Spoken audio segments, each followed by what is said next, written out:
Ang kwentong ito ay hango sa totoong buhay. Mula ito sa isa nating kabayan na itago na lang natin sa pangalang Nato. Walang eksaktong taon. Sitio Sandoval, probinsya ng Negros Oriental. Marahil alam nyo na ang tampok nating karakter. Pamilyar na rin kayo sa tagpo ng ating kwento. Narinig nyo na ang pangalang Nato. Ngunit hindi nyo pa natutunghayan ang taglay niyang kakayahan. Bago pa mapabilang sa pangkat ni Kadelfin itong si Nato, namuhay ang binata bilang magsasaka sa kanyang baryo. Tahimik ang pamumuhay nito kasama ang mga magulang. Masayahin at palangiti si Nato.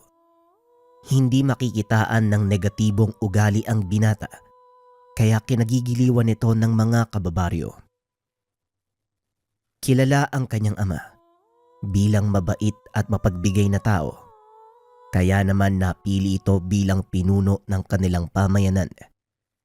Iginagalang si Mang Nasyo dahil sa matatag nitong mga pasya at mga solusyon sa bawat suliraning kinakarap. Madalas namamagitan sa maliit na gulo ang matanda. Nagagawa niya itong maresolba.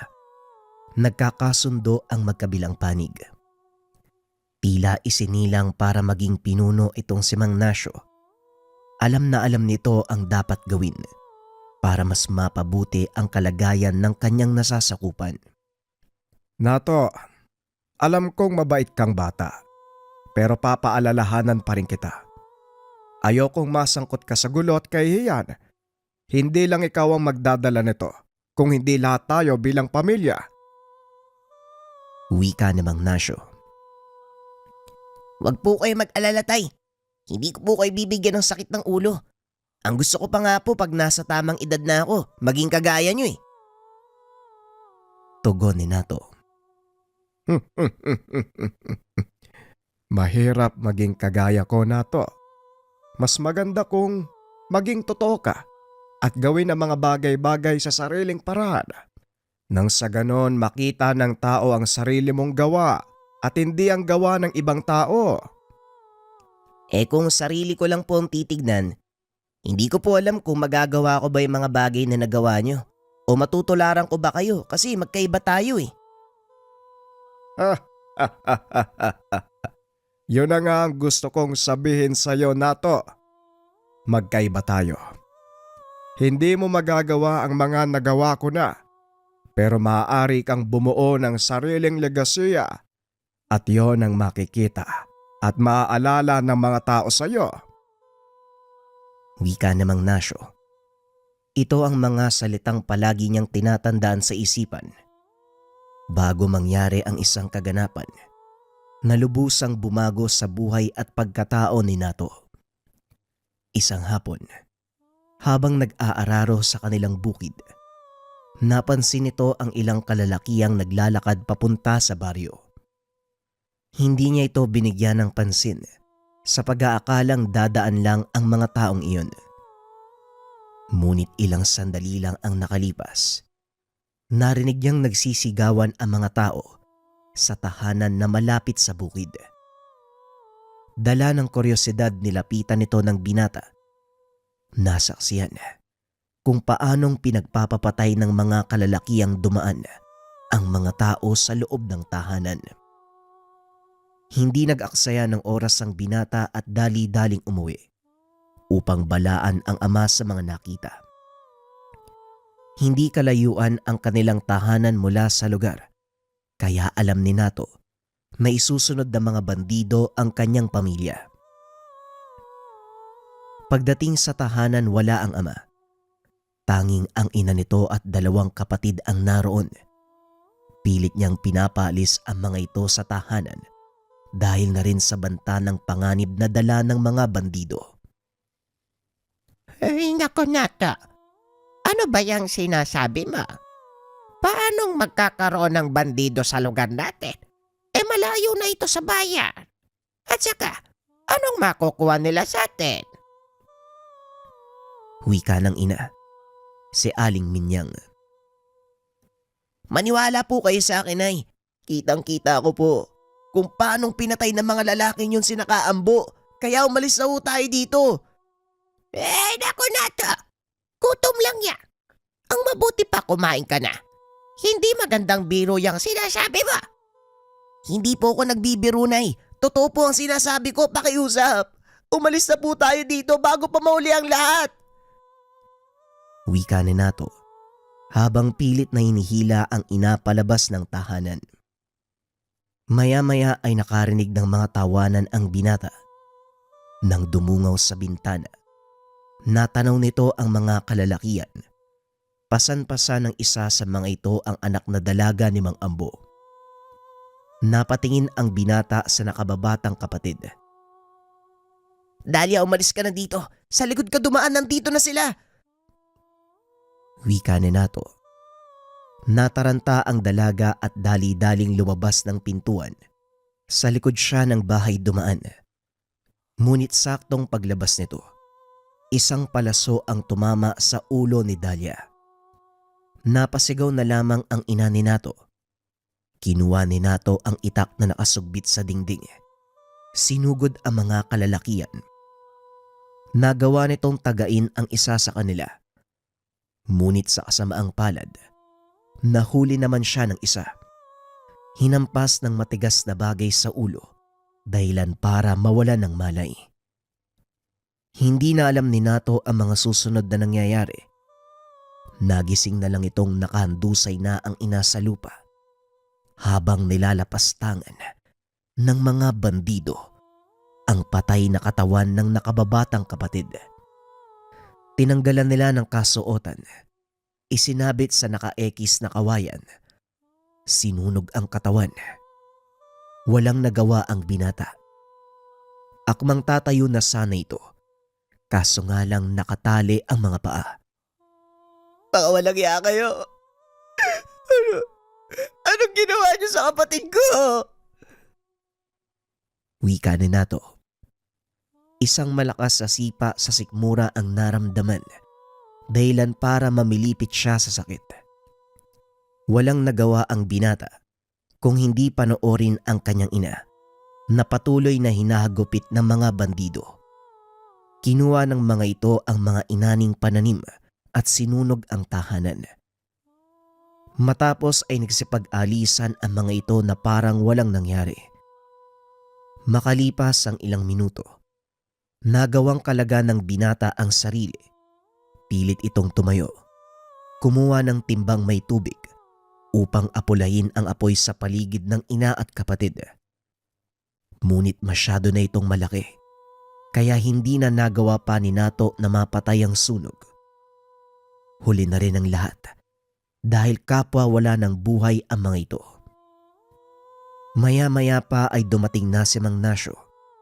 Hindi ito makapaniwala sa nasaksiyan. Nakatitig lang ito kay Nato na noon ay nakatulala sa isang sulok. Anong ginawa mo, Nato? Bakit po pinatay ang nanay at kapatid mo? Wika ni Mang Nasyo habang inuuga ang binata para magbalik sa wisyo. Hindi ako yung pumatay sa kanila, tatay. Sinugod tayo ng mga bandido. Kinuha ang lahat ng mga naipo nating salapi. At ang inatang nating pananim, pinatay nila si Nanay at Dalia. Pasensya na, Day. Wala akong nagawa. Mga walang hiya sila.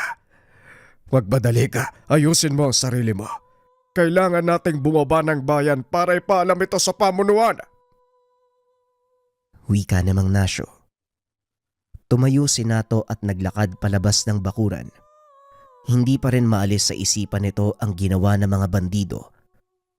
Habang naglalakad, paulit-ulit nitong sinasabi ang mga kataga. Uubusin ko kayo. Uubusin ko kayo. Uubusin ko kayong lahat. Sinigawan siya ni Mang Nasyo dahil baka mapagkamalang baliw si Nato. Lalo pa may dala itong itak at kapirasong tela mula sa balabal ni Dalia. Huminto sa paglalakad ang dalawa Hinayaan ng matandang maupo si Nato. Nato, sabihin mo sa akin ang totoong nangyari. Ano ginawa nila sa nanay at kapatid mo? Mga hayop sila. Walang laban si Dahlia, tay. Ganon din si nanay. Hindi ako titigil hanggat hindi ko sila nauubos. Wika ni Nato. Paulit-ulit lang ang sinasabi nito. Kaya naalibadbaran si Mang Nasyo. Sinampal niya ang anak para matauhan. Magising ka nga, Nato. Ano bang nangyayari sa'yo?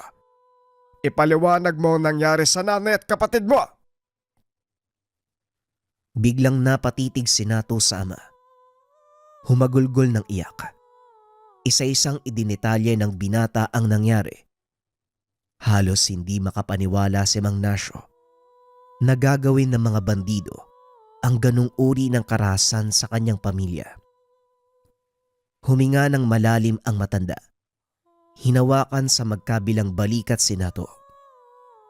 Ayusin mo ang iyong sarili. Nangyari na ang lahat. Hindi na natin maibabalik pa ang buhay nila. Ang isipin mo ay buhay ka. Magpasalamat ka para doon. Dahil may pagkakataon ka pang ayusin ang lahat. Hindi ka dapat manatili sa pait ng nakaraan at ikulong ang sarili sa pagigante. Huwag kang magpapaalipin sa galit na to. Unti-unti ka nitong lalamunin hanggang sa wala nang matira sa'yo. Bakit ganun kadali para sa inyo natanggapin ang pagkamatay nila, nanay? Hindi ka ba nasasaktan, tay? Asawa't anak mo ang namatay sa kamay ng mga bandido.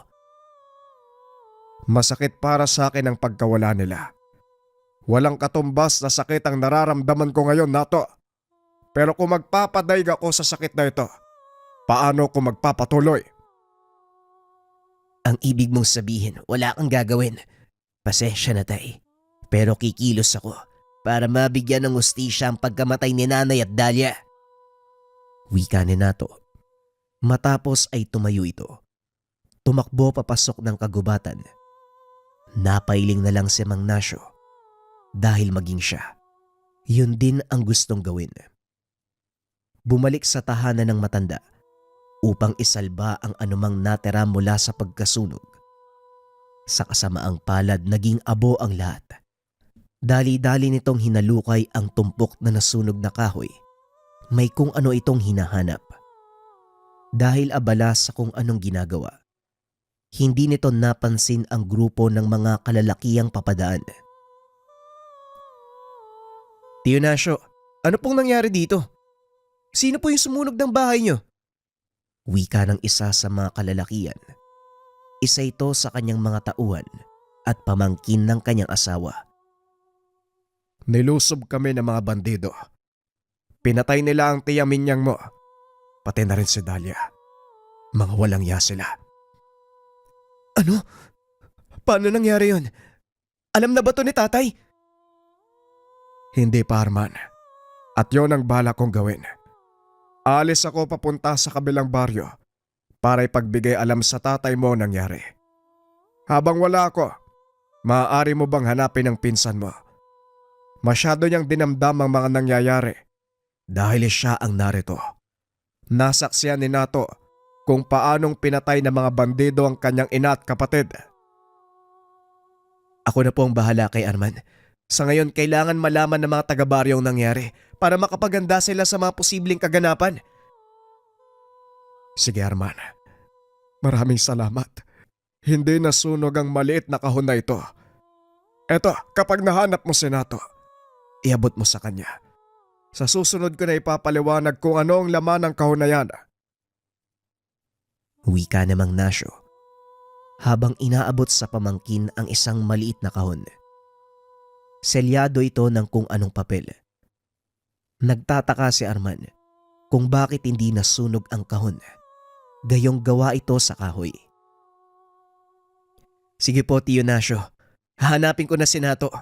Sasabihan ko rin ng mga kasama na ipakalat sa baryong nangyari. Muling wika ni Arman. Matapos ay lumakad na ang matanda. Samantalang si Nato naman, patuloy na naglalakad sa gitna ng kagubatan Walang tiyak na patutunguhan. Nagbabaka sakali ito. Masusumpungan ng mga taong pumatay sa kanyang ina at kapatid. Maya-maya pa nakarinig ito ng boses. Nang lingunin kung sino ang sumisigaw, nakita nito ang pinsang si Arman. Nandito ka lang pala. Kanina pa kita hinahanap eh. Ano bang ginagawa mo dito sa kagubatan? Arman, ikaw pala yan. May hinahanap lang ako eh. Sinong nag-utos sa'yo na hanapin ako? Pinapahanap ka sa akin ni Tio Nasio. Pinapabot niya yung bagay na to. Halika, sumama ka muna sa akin sa bahay. At kung yung mga bandidong hinahanap mo, hindi mo sila makikita sa lugar na ito. Sumama si Nato sa pinsan. Sa isip nito marahil tama si Arman. Ilang oras na siyang nag-iikot sa kagubatan. Wala kahit isang palatandaan ng mga bandido. Pagdating sa tahanan ni Arman, kinausap nito ng masinsina ng pinsan. Nung una ay ayaw pang magsalita ni Nato sa mga nangyari. Ngunit kalaunan ay napilitan nitong magkwento. Isinalaysay ang bawat detalye kung ano ang ginawa ng mga bandido sa kanyang kapatid at ina. Mga walang ya sila. Sa oras na makita ko ang grupong yun, hindi ko sila titigilan hanggat may natitirang buhay. Nauunawaan ko ang galit mo. Pero sa ngayon wala yang magagawa. Alam mo sa iyong sarili na wala tayong sapat na kakayahan para kalabanin ang mga bandido. Bukod sa napakarami nila, sanay silang pumatay ng tao para sa katuwaan. Alam ko yun, Arman. At yun nga ang masakit eh. Dahil namatay ang nanay at kapatid ko sa mismong harapan ko na wala akong nagawa. Huwag kang mag-alala. Sinabi na ni Tio Nansyo ang lahat kay tatay. Nagpunta siya ngayon sa kabilang baryo para kausapin ito. Hindi pa nakakabalik ang matandang yon simula ng nakaraang linggo. Pero teka, maiba naman ako. Ano ba yung laman ng kahon na ipinapabigay sa'yo ni Tio Nansyo? Ang totoo, hindi ko rin alam. Siguro antayin na lang nating bumalik si tatay. Tugon ni Nato. Habang nag-uusap, hindi na malaya ni Arman na nakatulog na pala ang pinsan. Napalingon na lang ito nang marinig na humihilik si Nato. Napansin ni Arman na punong-puno ng latay ang katawan ng binata. May mga pasading ito sa muka at ilang sugat sa kilay. Halata sa itsura nito ang matinding pagod na pinagdaanan, kaya hinayaan na lamang ni Arman na magpahinga. Kinabukasan, narinig ni Nato ang boses ng dalawang matanda na nag-uusap. Dali-dali itong bumangon sa kinahigaan. Nakita ang ama na kausap ang isa pang lalaki. Mabuti naman at gising ka na, Nato. Kumusta ang tulog mo? Maayos naman po tay. Kahit papaano nakapagpahinga ako. Kailan ho kayo dumating? Kagabi, pinuntahan ko ang Tio Vicente mo para humingi ng tulong. Napaliwanag ng tatay mo ang nangyari. Mabuti na lang at hinayaan kang mabuhay ng mga bandido. Alam mo bang kadalasan sa mga binibiktima ng mga bandido, hindi na nakakaligtas? Yun nga din po ang ipinagtataka ko. Hindi ko alam kung ano talaga ang dahilan nila. Bakit nila ako inayaang mabuhay? Pero nagpapasalamat ako dahil binigyan nila ako ng pagkakataon na mabigyan ng hustisya ang nangyari kay Nanay at Dahlia. Yan din ang inilapit sa akin ng tatay mo. Pero aminin ko sa inyo, hindi sapat ang puwersa ng aking kinabibilangang samahan para tugisin ang mga bandido. Maaari lang silang makatulong sa pagganap sa mga ito. Ngunit wala silang magagawa pagdating sa labanan. Pero may isa pang paraan. Sana lang masumpungan ko ang taong yon. Wika ni Mang Vicente. Sino ang tinutukoy mo, Vicente? Huwag mo sabihin na yan ang piratang taga-Sitio Sandoval. Sila na lang ang pag-asa natin. Kilala ang pangkat ng taong yon bilang mamamatay bandido. Kinakatakutan sila ng pamahalaan at ng mga kagaya nilang pirata. Sinasabing ang pinuno nila ay may malademonyong kapangyarihan. Wika ni Vicente. Biglang naintriga si Nato sa sinabi ng Shuin, kaya pinakiusapan niya itong ituloy ang kwento kahit inaawat na ni Mang Nasyo. Ayon kay Mang Vicente, ang pangkat na ito ay naglilibot sa buong kapuluan para mangulimbat at ang mga nakukuha nilang kayamanan ibinabahagi sa mga mahihirap. Kilala bilang bayani ng Sitio Sandoval ang grupo at bawat isa sa mga kasapi nito nagtataglay ng kakaibang lakas o agimat. Agimat iyo. Ibig sabihin may mga kapangyarihan sila. Ganon na nga na to. Pero hindi lahat ng kasapi ay merong tangan. Iilan lang sa kanila ang meron. Ang pinuno at ang dalawa nitong malapit na tauhan. Paano ho natin sila mahanap?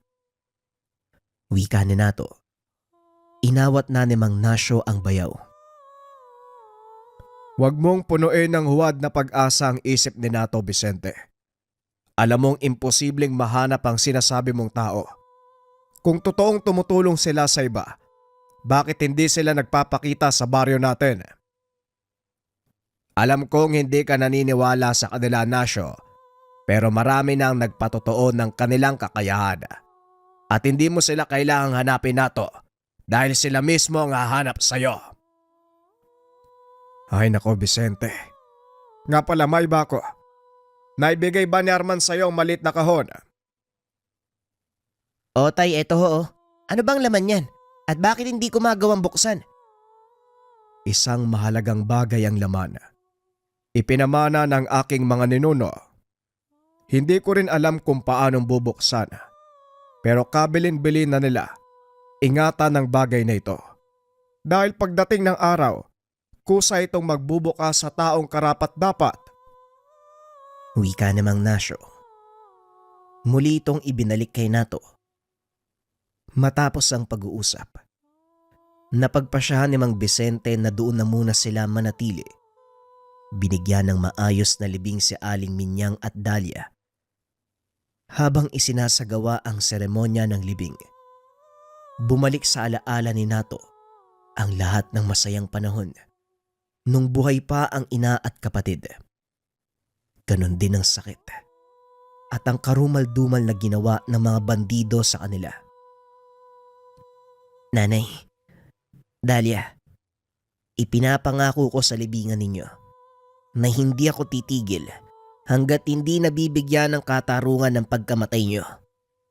Isinusumpa ko ito. Mamamatay lang ako kapag tapos na ang paggiganti. Nang mga oras na yon, mag-isa na lamang si Nato sa puntod. Nagpa siyang magpaiwan mag-isa dahil hindi niya matanggap sa sarili na wala na ang ina at kapatid. Maya-maya pa, bumuhos ang malakas na ulan na tila nakikiayon sa kanyang karamdaman. Tumingala ang binata at tumayo. Alam kong naririnig mo ko. Kung sino ko mang makapangyarihang nilalang na gumagabay sa aming lahat at may hawak ng aming tadhana, hinihiling ko sa'yo. Bigyan mo ko ng sapat na lakas at kakayahan para mabigyan ng katarungan ng kamatayan ng aking ina at kapatid. Marahil nagsasayang lang ako ng oras sa pakikipag-usap sa'yo. Ngunit alam kong nakikinig ka at patuloy akong nananalig sa'yo. Wika ni Nato. Nakatingala ang binata. Biglang kumulog ng napakalakas. Halos yumanig ang paligid. Pakiramdam ni Nato, napakalapit lang ng kulog na iyon. Palakas ng palakas ang ulan. Naramdaman din ng binata ang lamig, kaya nagpa siya itong umalis. Matapos mamaalam sa puntod ng ina at kapatid, tumayo ito. Akmang lalakad nang biglang makarinig ng boses. Tinawag ang kanyang pangalan.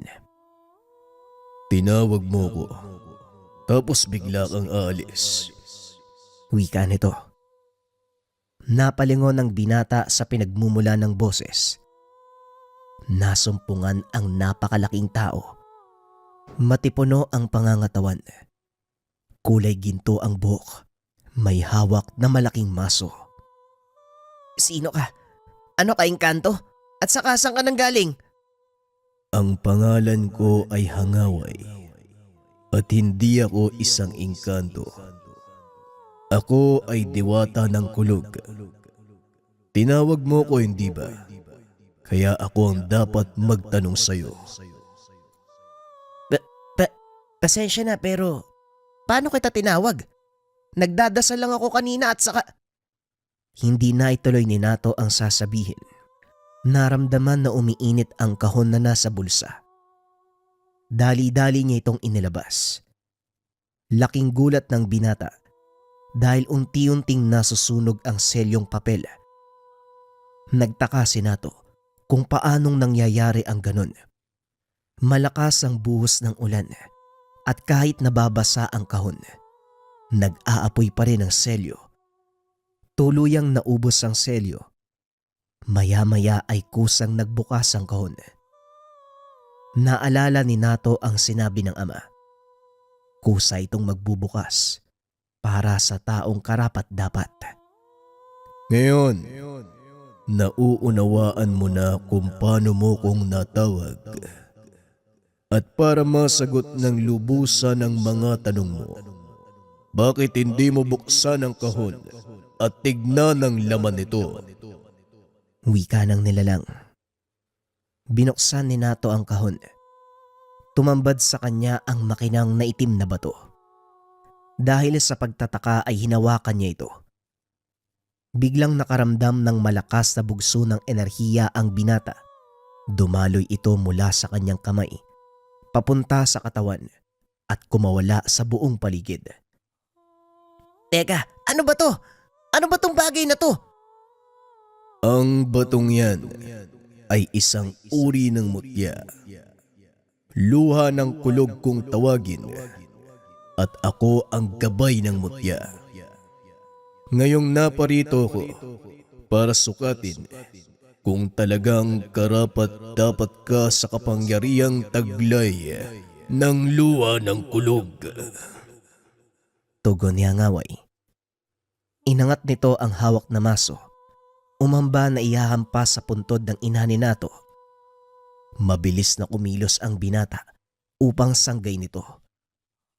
Pagkalapat ng maso sa kanyang kamay, laking gulat ng nilalang dahil nagawa ng binatang patalsikin mula sa pagkakahawak ang malaking maso.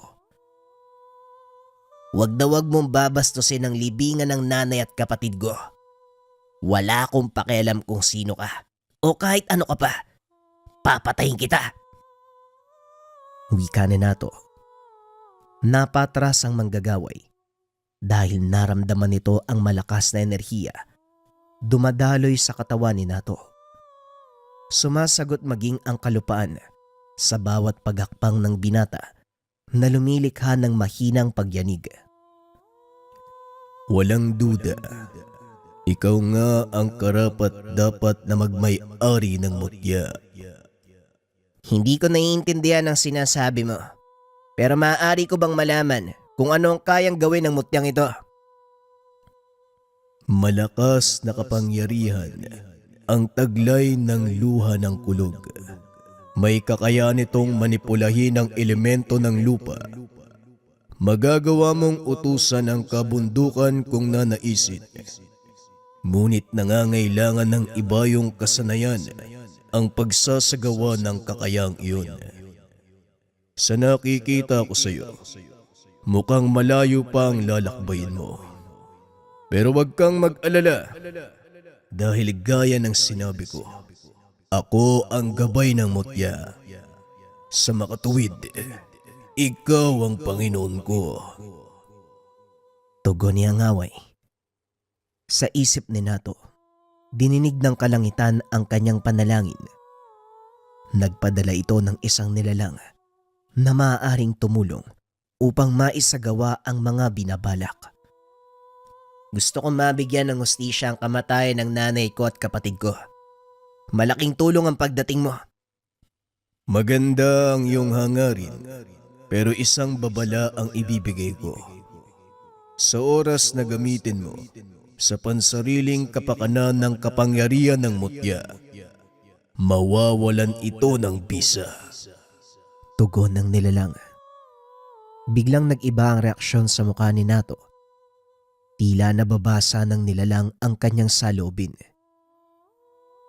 Sabihin mo nga sa akin ng away. Nababasa mo ba ang isipan ko? Hindi lang ang isip ang nababasa ko. Maging ang iyong puso. Alam ko ang nararamdaman. Magkarugtong na tayo. Simula nang hawakan mo ang luha ng kulog. At kung ano man ang nararamdaman mo, nararamdaman ko din. Naku po, delikado pala. Hindi ako makakapag-isip ng masama nito ah. Pero alam mo, tama ka eh. Napag-isip-isip ko din. Walang maidudulot na kabutihan sa akin ng pag-iiganti. Kaya ngayon, ang mas pagtutuunan ko ng pansin kung paanong maiiwasan ng pananalakay na mga bandido. Huwag kang mag-alala. Kung yan ang magiging adhikain mo, kaysa mo ko. Wika ng nilalang. Matapos ay bigla itong nawala dahil dumating si Arman. Oh, nandito ka pa din? Kanina ka pa inahanap ni Tio Nasyo ah. Halika na, basang-basa ka na oh. Magkakasakit ka pa niyan eh. Kasi gusto ko munang mapag-isa, Arman. Pasensya na kayo kung nag-alala kayo ah. Tara, uwi na tayo. Tugon ni Nato. Pagdating sa tahanan, nagpalit ito ng damit upang makipag-usap sa mga kasama sa tahanan. Ano na ngayon ang balak niyong mag-ama? Itutuloy pa rin ba ang paghahanap sa mga bandido? Sa palagay ko, hindi yun ang nararapat gawin. Magiging makasarili ko kung gagawin ng bagay na ito para lang sa aming mag-ama. Napagpasyahan ko, ihanda ang baryo sa posibleng pagsalakay ng mga bandido. Tama ang sinabi mo, Vicente. Hindi nga natin sila kakayanin kung tutugisin natin sila. Mas mainam pa rin ang maging handa kaysa magpadalos-dalos ng pagpapasya. Mabuti naman kung ganon. Ikaw naman, Nato, anong gusto mong gawin? Tama ang sinabi ni tatay. Mabuti nang iwasan ng kapamakan kaysa harapin natin ito nang hindi tayo handa. At saka, kulang sa sapat na kaalaman sa pakikipaglaban. Mabuti na lang at natauhan ka. Hindi ko alam kung anong nagpabago sa isipan mo, pero mas makakabuti ang naging pasya niyong mag-ama. O siya, sasabihan ko mga kasama na pumunta dito upang mapulong sila sa mga dapat gawin.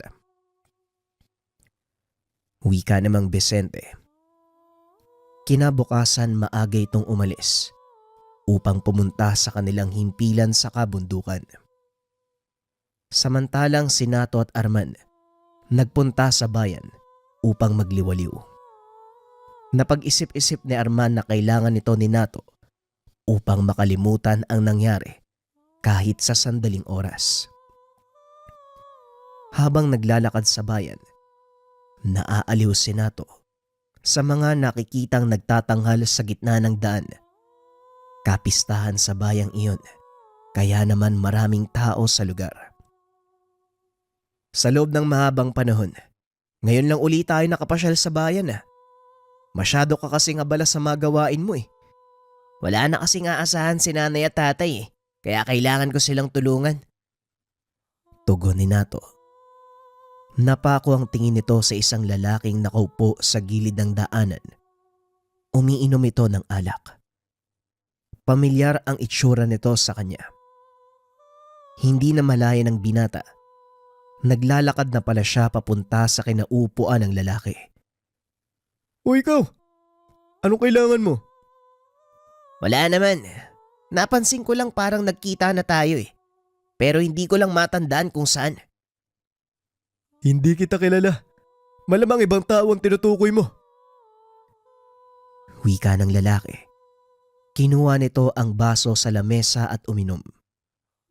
Tumambad kay Nato ang malaking peklat sa braso. Naalala ng binata. Ito ang lalaking tinaga na hindi napuruhan. Naaalala ko na kung saan tayo nagkita. Alam ko kung sino ka. Sabihin mo sa akin. Nasa na mga kasama mo? Wika ni Nato. Halata ang pagkagulat sa mata ng lalaki dahil naalala din ito ang itsura ng binata. Alam ko na kung sino ka. Alam mo, nagsisisi ako nung binuhay pa kita eh. Bala ko sanang hanapin ka, tapos unti-unti kang patayin, gaya ng ginawa ko sa nanay at kapatid mo. Pero nandito ka ngayon sa harapan ko. Mukhang hindi ko na kailangan magpakahirap ah. Wika ng lalaki. Walang pagdadalawang isip. Dinampot ng lalaki ang boteng nakalapag sa mesa. Hinataw ito sa binata. Nagawang sanggain ni Nato ang atake ng kalaban. Isang malakas sa suntok ang ginanti nito. Dahilan para tumilapon ng malayo ang lalaki. Halos mawala ng ulirat sa lakas ng pagkakasuntok. Walang iya ka? Saan mo nakuha yung lakas na yan? Nung una kitang nakita, para ka lang basang tuta ah. Yun ang mga panahon na wala pa akong kakayahan. Pero ngayon, sisiguraduhin kong pagbabayaran mong ginawa mo sa aking ina at kapatid. Muli itong sinugod ng binata. Walang tigil na pinagsusuntok. Ramdam sa paligid ang malakas na yanig. Nang tigilan ni Nato ang lalaki, halos lasog-lasog na ang katawan nito. Anong nangyari, Nato? Sinong taong yan? Isa siya sa pumatay kina Nanay at Dalia. Meron pa siyang 5 kasama. At sa oras na makita ko sila, higit pa dyan ang gagawin ko. Teka, sandali lang. Akala ko ba hindi ka nagaganti? Hindi ko naman siya pinatay. Pinaralisa ko lang sa gulpi. Yung katawan niyan para hindi na makatakbo. Otoridad na ang bahala sa kanya. Wika ni Nato. Nag-aya na itong umuwi. Lingid sa kalaman ng binata may mga matang nakamasid sa kanya. Habang naglalakad ang mga ito pabalik sa tahanan, biglang may humarang sa daan. Sino kayo? Anong kailangan niyo? Kayo ba yung kasama ng lalaking ginulpi ko kanina? Hindi. Pero mensahero ko ng isang taong gustong kumausap sa'yo. Halika, sumunod ka sa akin.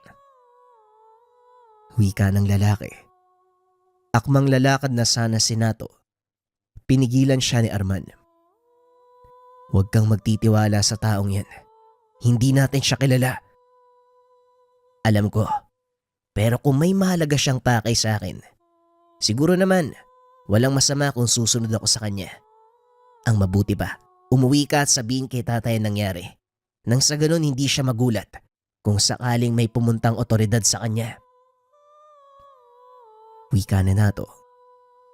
Matapos ay sinundan nito ang lalaki. Nakarating ang mga ito sa isang maliit na sirang kubo sa gitna ng kagubatan. At doon nakita ni Nato ang isang lalaking may puting bandana sa leeg. Kadelpin, narito na ang binata. Maiwan ko na kayo. Wika ng lalaki. Matapos ay umalis na ito. Salamat sa pagpapaunlak sa aking panyaya. Ang pangalan ko ay Delphine. Ikaw, anong pangalan mo? Ako si Nato. Anong kailangan mo sa akin? Nakita ko ang ginawa mo sa bayan. Mahusay ang galaw mo at meron kang naitatagong lakas. Mapapakinabangan kita sa pangkat ko. Pangkat? Anong klaseng pangkat? Aminin ko sa'yo, isa akong pirata at hanga ko sa taglay mong kakayahan. Gusto kong maging kasapi ka ng aking pangkat. Pasensya naman pero wala akong balak maging pirata. Sa iba ka na lang makiusap. Alam ko nangyari sa magulang mo. Pinatay ng mga bandido ang nanay at kapatid mo. Hindi ba kaya mo ginulpi ang taong yun? Dahil isa siya sa mga bandidong pumatay sa kanila. Wika ni Kadelpin. Nagulat ang binata at nagtaka kung paanong nalaman ng lalaki ang nangyari sa kanyang ina. Teka, paano mong nalaman ang tungkol doon? Marami akong mata sa paligid na to. Hindi lang ako basta-basta pirata. Marami akong galamay na nakakalat sa bawat bayan na nagbibigay ng impormasyon sa akin. Bueno, hindi kita pipilitin. Kung ayaw mong sumapi sa aking pangkat, wala akong magagawa. Pero kung sakaling magbagong isipan mo at gustong sumama sa aking pinaglalaban, eto, huwag kang magdalawang isip na paputukin ng kwitis na yan. Wika ni Ka Delphine. Tumayo ito at nagsimulang maglakad palayo. Tatawagin pa sana ni Nato ang Ginoo. Kaso nga lang bigla itong naglaho. Bumalik ang binata sa tahanan nila Mang Vicente. Laking gulat nito dahil naroon na ang otoridad, kausap ang kanyang ama. Oh, nandito ka na pala. Siya po ang anak ko, Kapitan. Wika ni Mang Nasyo. Nasa pangalaga namin yung lalaking ginulpi mo. Grabe yung ginawa mo sa tao. Pero mahusay ah. Dahil kasapi ng talamak na bandido ang taong yun. Matagal na naming hinahanap yung pangkat niya eh. Pinapagaling lang namin yung malalang pinsala sa katawan niya bago namin pigain ang impormasyon tungkol sa mga kasama. Wika ng kapitan. Ganun po ba? Medyo kinabahan ako dun ah. Akala ko makukulong na ako eh. Hindi mangyayari yon, Nato. Kabayanihan ang ginawa mo. Ngayon ito ang magiging simula ng iyong legasiya. Wika ni Mang Nasyo. Matapos ang kaganapang iyon, ipinatawag sa bayan si Nato para bigyan ng parangal. Kinausap ito ng pinuno ng bayan. Inalok ng trabaho bilang isa sa mga konstable. Ngunit tinanggihan ito ng binata. Pasensya na ho kayo, pero hindi ako nababagay sa ganyang trabaho eh. Mas gugustuhin ko mabuhay ng payapa, yung walang banta sa buhay. Wika ni Nato. Dahil sa ginawa mo, magiging mainit ka sa mata ng mga bandido. Paniguradong nalaman na nila, ikaw ang dahilan kung bakit nagulpi at nahuli ang isa sa mga kasama. Tugon ng alkalde. Bahala na ho. Kung gusto nila akong hulihin, malaya silang sumubok. Wala naman akong pakialam eh. Pero isang bagay lang ang sisiguraduhin ko sa inyo, alkalde. Sa oras na galawin nila ni isa sa mga kamag-anak ko, siguradong pagsisisihan nila. Wika ng binata. Matapos ang pakikipag-usap sa alkalde, umuwi na si Nato. Mag-isa lang itong lumakad dahil abala si Arman. Habang nasa daan, natatanaw nito ang dalampasigan. Nakita nito ang isang malaking galyon na nakadaong. Sa isip ng binata, ito ang sasakyang pangdagat ng taong kumausap sa kanya. Maya-maya pa, isang pangkat ng kalalakihan ang napansin nitong nakasunod sa kanya. Huminto ang binata, ngunit patuloy na naglakad ang mga lalaki. Pinaikutan siya ng mga ito. Taglay ng mga lalaking iyon ang kaparehong marka ng lalaking binugbog niya sa bayan. Ikaw pala yung sinasabi nilang gumulpi sa aming pinuno. Anong gagawin nyo? Aba, ayos ka. Ang lakas ng lobo. Tignan mo nga ang paligid. Hindi mo ba nakikita kung ilang kami? Nakikita ako. 7. O ano ngayon? Nairita ang lalaki sa pagiging pilosopo ni Nato. Kaya naglabas ito ng patalim. Itinutok sa leeg ng binata. Tignan natin ang kayabangan mo. Kung sawa ka na sa buhay mo, subukan mong kumilos. Siguraduhin mo lang na may babaon mo yan sa katawan ko. Dahil kung hindi, pagsisisihan mo ang pagtutok ng patalim sa leeg ko. Wika ni Nato. Inambahan ng saksak ng lalaki ang binata na siyang nagbigay ng pagkakataon kay Nato para yumuko. Sinuntok nito ang lupa. Laking gulat ng mga kalalakian dahil bigla silang tumilapon palayo. Hinawakan ni Nato sa kamay ang lalaking may patalim, paulit-ulit na sinuntok. Akmang susugod pa sana ang mga kasama nang biglang ipadyak ni Nato ang kanyang paa. Nagtalsikan ng mga kalalakian dahil sa lakas ng bugsong pinakawala ng binata. Nagkamali kayo ng kinalaban. Gaya ng sinabi ko, pagsisisihan niyo ang pagharang sa akin. Ginulpe ni Nato ang mga bandido hanggang sa wala na sa mga ito ang may kakayahang tumayo. Nagpatuloy sa paglalakad si Nato. Laking gulat niya nang makarinig ng malakas sa pagsabog. Mula ito sa direksyon na kinaroroonan ng tahanan ni Mang Vicente. Dali-daling tumakbo ang binata. Laking gulat nito dahil nakita niya ang mga kalalakihang may hawak na itak. Nakapalibot ang mga ito sa tahanan ng tiyuhin. Marahang naglakad ang binata papalapit sa bakuran. Nakita nitong nasa loob ng bahay ang kanyang ama, pati na rin si Mang Vicente. Nang mapagtantong nasa panganib na ang mga ito, mabilis na sumugod si Nato. Isang malakas sa suntok sa lupa ang pinakawala ng binata, dahilan para magliparan ang malalaking tipak ng bato. Tinamaan ang mga bandidong nakabantay sa labas ng bahay. Napalibutan ng alikabok ang paligid na ginamit ni Nato bilang pangkubli. Isa-isa nitong pinagsusugod ang mga kalaban hanggang sa ang naiwan na lang ay ang mga nasa loob ng tahanan. Nang humupa ang alikabok, laking gulat ng mga natitirang kalaban dahil nagsipagbagsakan na ang mga kasama nito. Magpakita ka. Kung hindi, Isa-isa kong papatayin ang mga tao sa loob ng tahanan. wika ng pinuno ng grupo.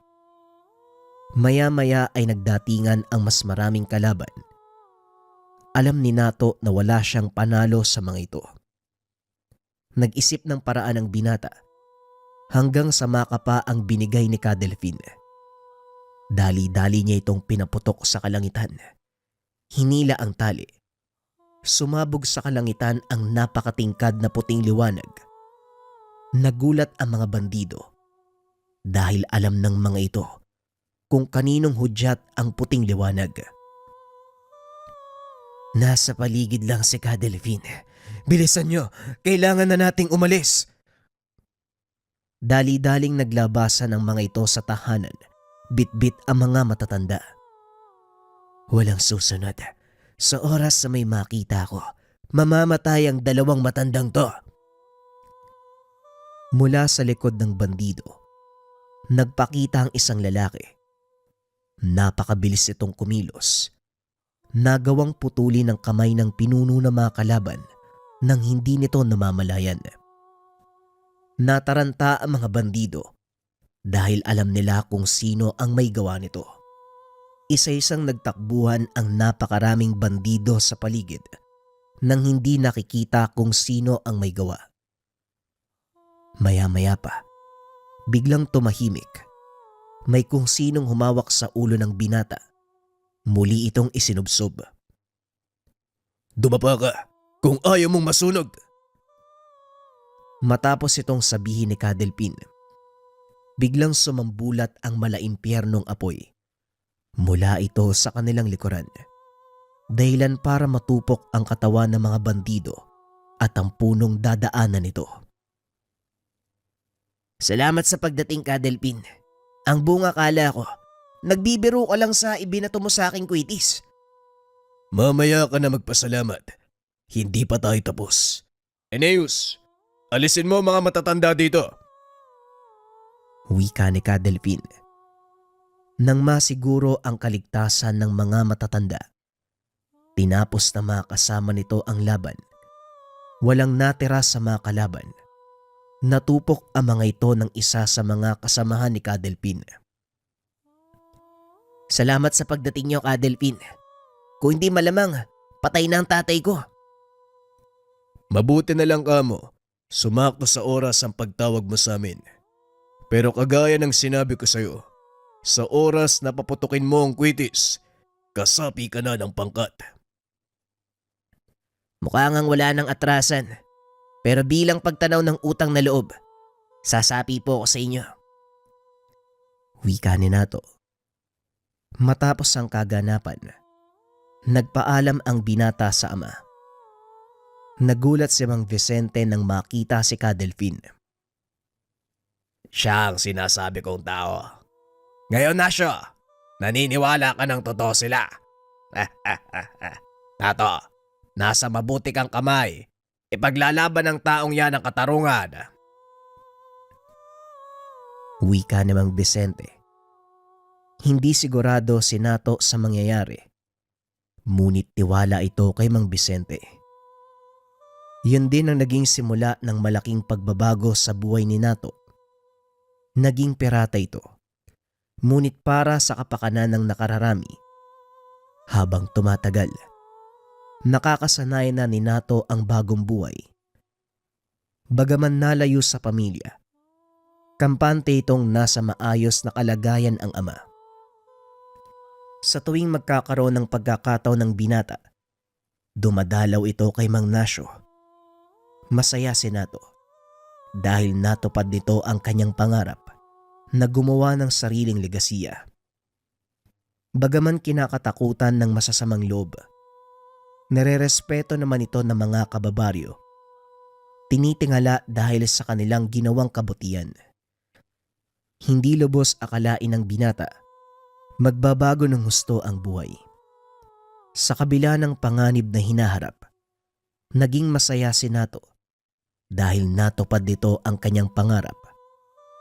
Nakakapaglakbay kung saan-saang lugar. Nagagawa na ang matagal niya ng gusto. Ito ay ang tularan ang gawain ng ama. Ano? Pinagsisisihan mo ba ang pagsapi sa pangkat na ito, Nato? Wala po akong pinagsisisihan na mo. Nakakatulong ako sa kapwa at nagagawa ko na ang matagal kong gusto. Marami pa tayong kakarapin. Kaya magpalakas ka, Nato. Malayo pa ang pupuntahan natin. Huwag kang mag-alala dahil darating ang araw. Malalampasan ko ang kakayahan mo. Imposibleng mangyari yun. Pero sige, walang problema. Simula nang sumama ako sa pangkat mo, mas naging malinaw sa akin ang katuturan ng buhay. Isa yan sa mga dahilan kung bakit wala akong pinagsisisihan. Hindi ako nagpasya. Ikaw pa rin ang naging susi para may sa katuparan ng mga gusto mo.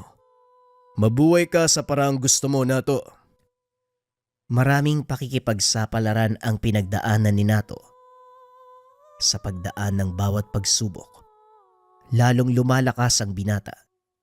At sa bawat labang kinakaharap ng pangkat, lalong nadadagdagan ang kanilang karanasan hanggang sa kinilala silang pinakamalakas na pirata sa lugar. Maging ang mga dayuhang mananakop, nagawa nilang palayasin. Ito ang naging dahilan ng mga tao para patayuan sila ng rebulto sa 4 na sulok ng Sitio Sandoval. Naging ehemplo ng mga tao ang kabayanihang ginawa ni Ka-Delfin. Ngunit sa kasamaang palad, nakalimutan ito ng mga tao. Habang nagiging moderno ang panahon, natakpan ng makabagong kagamitan ang mga rebulto na dapat nagpapaalala na minsan ay may mga taong nagtanggol sa atin laban sa paniniil ng mga dayuhan. Isa lang ang pangkat ni Ka-Delfin sa mga bayaning nakalimutan ng kasaysayan. Ngunit sa mga taong nakakakilala sa kanila, mananatiling buhay ang alaala ng bawat kasapi ng mga pirata ng Sitio Sandoval.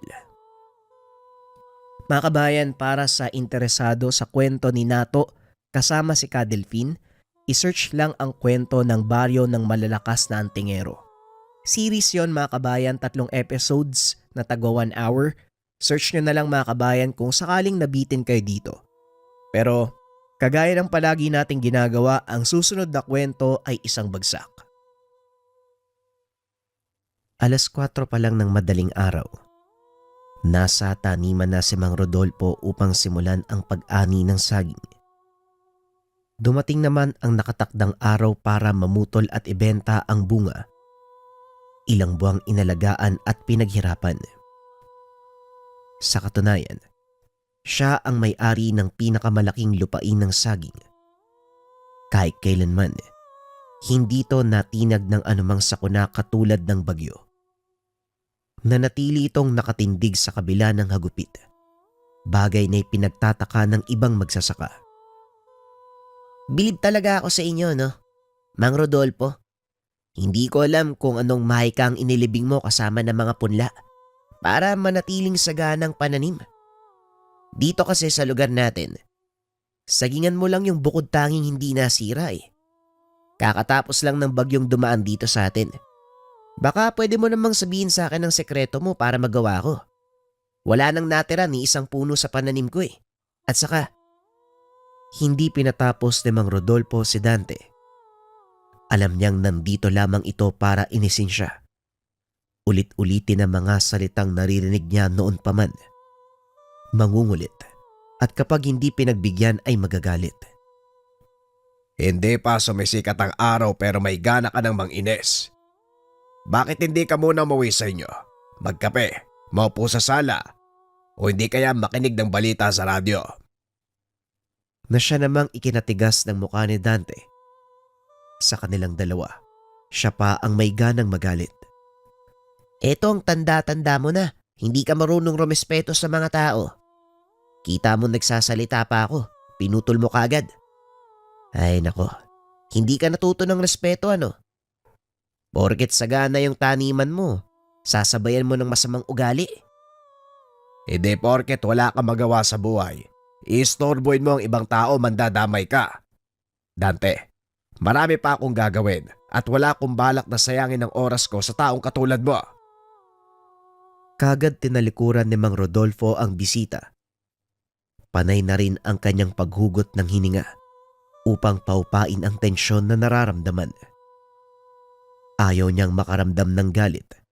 Gayong umaga pa lang, ibinuhos na lamang ang buong atensyon sa pag-aani ng saging. Nang dumaan sa mahigit 20 puno, itinigil muna ni Mang Rodolfo ang gawain. Naupo siya sa tabi. Inilabas ang baon na tinapay at kumain. Maliwanag na rin ang paligid dahil sumikat na ang araw. Ilang sandali pa, napalingon siya nang marinig ang malakas na boses ng anak na si Rafael. Tatay Rodolfo, nasaan ho kayo? Napabuntong hininga na lamang si Mang Rodolfo nang makitang nagsisimula na naman ang anak. Likas itong mabiro kahit na seryoso ang sitwasyon. Rafael, nandito lang ako ha. Umagang umaga ginagambala mo ang paligid eh. Hinaan mo nga ang boses mo. Alam mong nakita mo na nandito ako, sumisigaw ka pa. Hey, nandito lang pala ang gwapo kong tatay.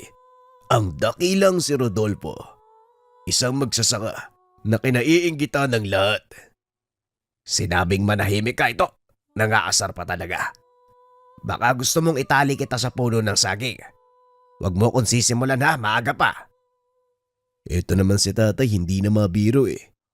O ito, dinalhan ho kita ng kape. Nakita ko kasi na nagbulsa ka ng tinapay eh. Nga pala tay, dumaan si Mang Gimo kanina lang. Ang sabi niya, magpapatid daw siya ng 2 buwig ng saging. Kung pwede yung maihinog na sa susunod na araw. Nagbigay na nga ng bayad eh. Eto naman, tinanggap mo naman kagad. Ay nako Rafaelo, saka na lang sana. Hindi pa natin alam kung may maibibigay tayo. Hindi pa maihinog sa susunod na araw ang mga saging dito. Siguro, abutin pa ng 5 araw o 1 linggo. Wala na toy. Binigay na eh. Alangan naman hindi ko patanggapin. At saka, ako na ang bahalang maganap ng maibibigay kay Mang Gimo. Hoy Rafael, huwag kang gumawa ng kahit ano ha. Alam ko na yan eh. Lalagyan mo ng pampainog. Ay naku talaga tong taong to. Iwas-iwasan mo ang ganyang ugali ah. Ayaw ni Mang Gimo ng ganyan. Hindi ka na nadala nung nakaraang araw ah. Tatay naman, Wala namang pinagkaiba eh. Pareho lang naman maihinog saka mapapabilis pa. Ay nako, hindi na lang makinig. Huwag ka nang maraming sinasabi. Tumulong ka na lang. Dalin mo sa bahay ang mga saging. Ingatan mo nang hindi maiwalay sa buwig. Buwig ang bibilangin ng sukay natin mamaya. Nang makalis na si Rafael, ibinaling ni Mang Rodolfo ang pansin sa paglilinis. Pinuputol niya ang mga tuyong dahon ng saging. Inalis na rin ang mga ligaw na damo, pati na rin ang halamang nakapalibot sa bawat puno. Habang ginagawa niya ito, napansin niya na merong umaaligid. Pasimple niyang tinignan, nakita ang isang lalaki sa hindi kalayuan. Ito rin ang lalaki na madalas nakikitang pakalat-kalat sa lugar. Hindi niya ito kilala, o maging ang kanyang anak ay wala ring ideya kung sino ito. Nang tumagal, napagpasya niyang lapitan upang magtanong. Pero habang papalapit siya sa kinalalagyan nito ay meron pang ibang napansin. Kakaiba ang bigat ng presensya ng lalaki at sa sandaling matukoy kaagad siyang naging alisto. Magandang umaga, iho. Huwag mo sanang mamasamain ang aking katanungan. Ikaw ba ay may hinahanap?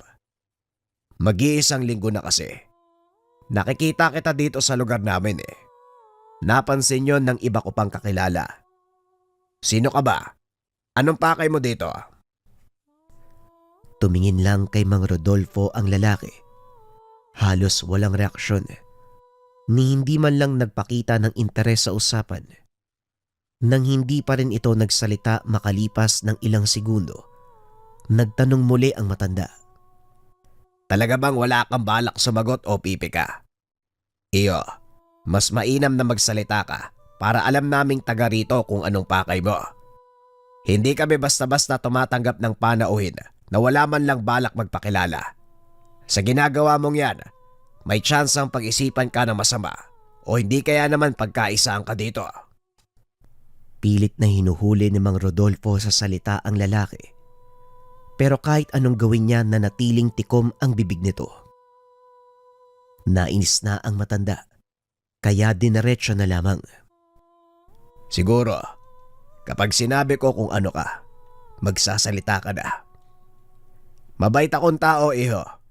Kaya kung pwedeng magpakilala ka na, yun na ang gawin mo. Kung ayaw mong magpakilala, pwede kang umalis.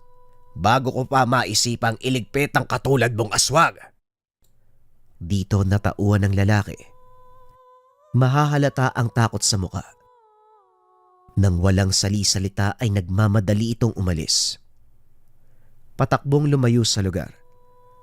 Napailing na lamang si Mang Rodolfo habang tinatanaw ito. Napapaisip siya kung bakit nga ba lumitaw sa kanila ang taong iyon. Nagsimula na ring makabuo ng samot-saring kaisipan sa posibleng pakay ng lalaki. Pero bago pa maisalita ay dumating si Rafael. Merong dalang masamang balita. Tatay Rodolfo, narinig niyo po ba ang balita sa kabilang sitio? May natagpo ang bangkay malapit sa ilog. Si Lolo Tonying. Bangkay sa ilog si Tonying? Sinasabi mo bang patay na siya? Paano? Kausap ko lang siya kahapon at pwede ba, Rafael? Kung wala kang ibang maisip, magtabas ka na lamang ng dama. Tatay, sa pagkakataon ngayon hindi po ako nagbibiro. Patay na po ang kaibigan niyong si Lolo Tonying. Ang sabi sa nakakita ng bangkay, hindi nalalayong gawa ito ng aswang. Maraming kalmot, may kagat, bakas na hindi gawa ng anumang hayop o tao, kung hindi uri lamang ng aswang. Pumantig ang tenga ni Mang Rodolfo sa narinig. Hindi dahil sa nalamang patay na ang kaibigan, kung hindi sa salaring aswang. Iniwanan niya na ang gawain. Nagmamadaling nagtungo sa kabilang sitio upang masuri ang nangyari. Katulad ng sinabi ng anak, malamig na bangkay na lamang ang naabutan. Dahan-dahan ding dinurog ang kanyang kalooban. Dahil sa lahat ng taong nakilala, si Mang Tonying ang namumukod tangi sa lahat. Sa kabutihan, sa kabaitan at sa pagiging matalik na kaibigan. Kausap lang niya ito kahapon. Nagkatuwaan pa sila pero ngayon ay sumakabilang buhay na. Nakikiramay ako sa pagkamatay ng kaibigan mo, Mang Rodolfo. May sasabihin po ako ha. Kagabi bandang 12:00. Naalimpungatan ako sa kakaibang ingay eh. Nakakakilabot. Parang mabangis na hayop tapos merong sigaw. Natakot ako kaya hindi ko na inalam eh. Isa pa, saglit lang naman din eh. Mga ilang segundo lang. Sa inuwa ko, Mang Rodolfo. Baka yun yung oras na inatake si Lolo Tonying ng isang nilalang. Parang aswang eh. Hindi imposible na tama ka, Danilo. Kung sino man ang damuhong yon, hindi ko siya mapapatawad sa ginawa niya. Tama lang ho na gumanti ka, Mang Rodolfo. Napakabait ni Lolo Tonying tapos namatay lang siya sa kamay ng isang aswang. Kahit ako man kapag nakita ko yung hayop na yun, walang pagdadalawang isip papatayin ko. Katulad ni Danilo ang hinanaing ng lahat. Hinikayat ni Mang Rodolfo na ipagiganti ang sinapit ng kaibigan. Hindi lang sa kanya naging mabuti si Mang Tonying, kung hindi sa lahat ng kabaryo. Tinawag pa itong lolo ng karamihan dahil magaan kung makitungo at parang inaalagaan silang lahat. Dahil dito, unti-unti na ring nabuo sa kalooban niya ang ideyang magigante. Sa hindi inasahan, biglang naisip ni Mang Rodolfo ang lalaki kanina. Nagmamadali siyang umalis at bumalik sa sagingan. Nagbabaka sakaling makita uli. Hindi rin nabigo dahil naroon nito. Nakasandal pa sa puno sa pinakadulo. Lalapitan na sana ni Mang Rodolfo. Kaso nga lang mabilis itong lumayo sa lugar. Hindi na rin niya nasundan dahil dumating ng hinihingal si Rafael. Si tatay naman oh.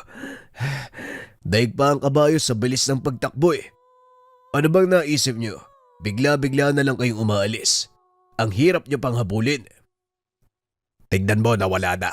Bakit ka ba kasi sunod ng sunod? Hindi ba pwedeng maperme ka sa bahay? May hinahabol akong tao. Dahil sa'yo, hindi ko na naabutan. Sinuri ng tingin ang buong taniman. Ano daw? Sino ho ba kasi ang hinahanap nyo? At saka bakit nyo naman kailangang habulin? Naglalaro ba kayo ng habulan tapos ikaw yung taya?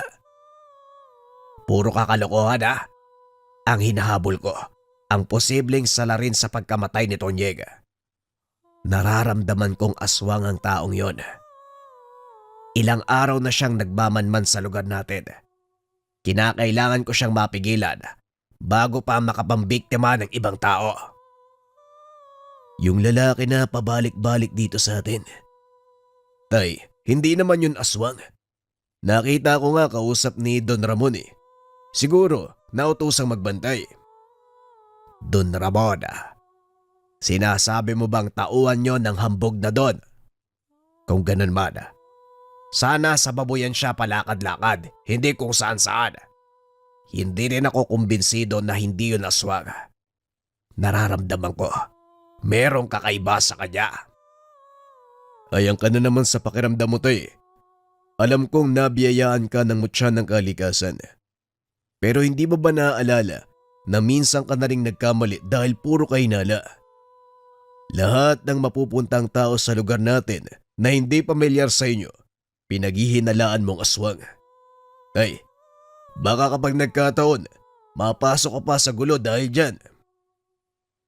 Natahimik si Mang Rodolfo. Tama ang anak. Minsan na siyang nagkamali dahil sa padalos-dalos na kilos. Pero para sa lalaking umaaligid sa kanilang lugar, sigurado siya. Magmula noong nagkamali, tiniyak niya na hindi na mauulit pa. Naging maingat na rin at pinapakinggan ng pakiramdam bago gumawa ng isang plano. Rafael, ang lalaking yon ay isang aswang. Maaaring nagkamali ako noon pero hindi na ngayon. Ang hiling ko lang sa iyo ay tulungan mo kung mahuli siya. Kasalanan mo naman kung bakit hindi ko nahabol eh. Bigla-bigla ka kasing sumisigit. Aray ko naman. Bakit yun naman kailangan mangaltok, tay? Pero pwede ba? Saka na natin isipin ng lalaking yun. Kailangan na po nating umuwi oh. Nagugutom na ako eh. Ayos ka rin kakakain mo lang kanina, kakain ka na naman. Kaya lumalaki ang katawan mo dahil puro pagkain ang iniisip mo. O sige, dahil hindi na rin natin magilap yung lalaking yon, umuwi na muna tayo. Kailangan ko rin magpalit dahil nangangamoy pawis na. Oo nga tay, nangangamoy ka talaga. Hindi lang amoy pawis. Amoy matanda na amoy lupa. Talagang gusto mong mapalo ka. Hoy, halika dito. Lumapit ka nang makatikim ka. Kumaripas ng takbo si Rafael habang natatawa sa kanyang sinabi. Humabol naman si Mang Rodolfo na bagyang sumama ang pakiramdam sa narinig. Hindi na bago sa kanya ang panunukso ng anak. Isa ring biro ang paghabol niya dito para mapalo. Pasado 11:00, nagdatingan ang mga suki na bibili ng saging. Humabol pa ng pamumutol sila Mang Rodolfo at Rafael dahil kinulang ang naunang ani. Kailangang marami ang makuha dahil nalalapit na ang mahal na araw kung kailan malakas ang bilihan nito sa palengke. Habang abala sa gawain, hindi nakaligtas sa kanyang paningin ang muling paglitaw ng lalaki. Pero sa pagkakataong iyon, may kasama itong dalawa. Sa pagtataka, minadali ni Mang Rodolfo ang pag-aasikaso sa mga suki upang harapin ang nasabing grupo. Nang matapos na ang lahat, hindi na sila nag-aksaya ng oras ni Rafael. Tatay Rodolfo, parang kakaiba yung isang lalaki ah. Tama ka nga ho, aswang yan. Nang mapuna ang lalaki matapos makaharap sa malapitan. Sa puntong ito, hindi tumakbo ang tatlo. Taas noong nakatindig habang pinagmamasdan sila ng tingin sa nakakainsultong paraan. Hoy kayo, huwag niyo kaming tinitignan ng ganyan ah. Baka inaakala niyo magiging mabait kami ni tatay. Wala kaming pinapatawad kahit mas bata sa amin ang kaharap. Ano naman? Baka gusto mong balian kita ng buto ngayon. Kung inaakala mo na mabait din kami, nagkakamali kayo. Hindi na mabilang sa daliri ang naitumba namin. Baka gusto mong dumagdag pa kayo. Eh kung tirising kitang unano ka, kung makaasta ka parang ang laki mong tao ah. Kung tutusin hindi ka pa nga lalagpas sa balikat ko eh. Unano? Hoy, manahimik ka ha. Kung ayaw mong makatikim ng kamao ko, dudurugin kita eh. Isa ka pa, mukha kang takore. Ang taba-taba mo pero ang liit mo. Ang liliit yung tao pero grabe kayo makaasta. Ano yan, tabang-tabangan? Tama na yan. Ano bang pinunta nyo rito? Ikaw, bakit ka tumakbo kanina nung kinakausap kita? Talagang bumalik ka pa nagsama na mga kasama dito. Ano? Ako ba yung kausap mo, tanda? Malamang sa'yo nakatingin eh. Tignan nyo nga yung itsura nyo. Ang dudungis nyo. Ang yabang nito ah. Kanina pa ako nagtitimpi sa'yo ah. Kunti pa, makakatikim ka na sa akin. Nakakatingin mo? Sige nga. Halika nga dito. Kanina pa rin ako nag-iinit sa inyo eh. Tama na yan, Rafael ah. Huwag mo nang patulan. Wala ka rin pinagkaiba sa kanila kung sasabayan mo ang ugali ng mga yan. Seryosong usapan tayo. Sino kayo at anong pakay nyo sa lugar namin? Mahabang katahimikan ang pumagitna bago nagsalita ang ikatlong lalaki. Inutusan kami ng amo namin na bilhin ang lupa nyo sa halagang hindi nyo maaaring tanggihan. At sino naman siya para sabihin yan? Hindi ko kailanman ipagbibili ang lupang minanapa sa aking mga ninuno. Kung sino man ang amo na yan, balikan mo. Sabihin mo, hindi ko ipinagbebenta ang lupain. Oh, mga unano, ano pang inaantay nyo? Magsiuwi na kayo. Pakisabi sa sungot yung amo na wala siyang makukuha sa amin. Doon siya sa iba bumili. Marami pang bakanting lupa dito. Hindi kayo pwedeng tumanggi. Dahil mapipilitan ng amo namin na manggulo hanggat hindi niya nakukuha ang gusto niya. E di parang kagaya nyo pala yung amo nyo may sira yung ulo. Sabihin nyo siya yung pumunta dito. Makipag-usap sa amin. Kami mismo magsasabi sa kanya na hindi namin ibebenta ang lupa. Sige na, umalis na kayo. Pakisabi sa amo nyo. Huwag na siyang magtangka na magpadala ng utosan dito. Dahil kapag ako hindi nakapagtimpe. Hindi na kailangang tapusin ni Mang Rodolfo ang kanyang salita. Naintindihan na ito ng tatlo. Lumakad na rin sila papaalis ng lugar. Kung ganon tayo palang minamanmanan. Pero bakit kaya aswang ang pinadala sa atin? Ibig sabihin kaya, posibleng hindi rin normal na tao ang amo nila. Pero bakit tayo? Wala naman tayong ginagawang masama. Yan din ang dapat nating alamin. May tanong din ako eh. Anong nakita ng amo nila para magka-interes sa lupa natin? Ilang dekada na ang lumipas. Ngayon lang tayo nakaranas na merong naglakas ng loob na bumili ng lupa sa atin. Kung isa man siyang halimaw, marahil hindi niya alam ang tungkol sa akin. Pero parang imposible. Ang alin ang imposible, tatay? Sa isip ni Mang Rodolfo, kung isang aswang ang gustong bumili ng lupain, imposibleng hindi mararamdaman ang kanyang tangan. Kung malalaman kaagad ng isang antingero kung tao o hindi ang karap, ganon din ang mga aswang. Nakikilala nito ang mga taong may pangontra laban sa kanila. Kaya labis ang pagtataka. Sa kabilang banday namuo ang pagdududa. Siguro, talagang gusto lang nilang manggulo. Rafael, mula ngayon, maging mapagmatsyag ka sa paligid. Maging alisto ka rin dahil baka bigla silang umatake. Hindi natin alam ang totoong pakay nila. Mas mainam na maging handa tayo kung sakali mang may mangyari. Simula sa puntong iyon, binawasan ni Rafael ang pagiging maloko. Naging seryoso ang binata. Hindi na bago sa kanya ang ganitong sitwasyon. Ilang beses na itong nangyari sa buhay nila ni Mang Rodolfo dahil talagang lapitin ng aswang, lalo pat merong tangan. Tinulungan niya ang ama sa pagmamasid sa paligid.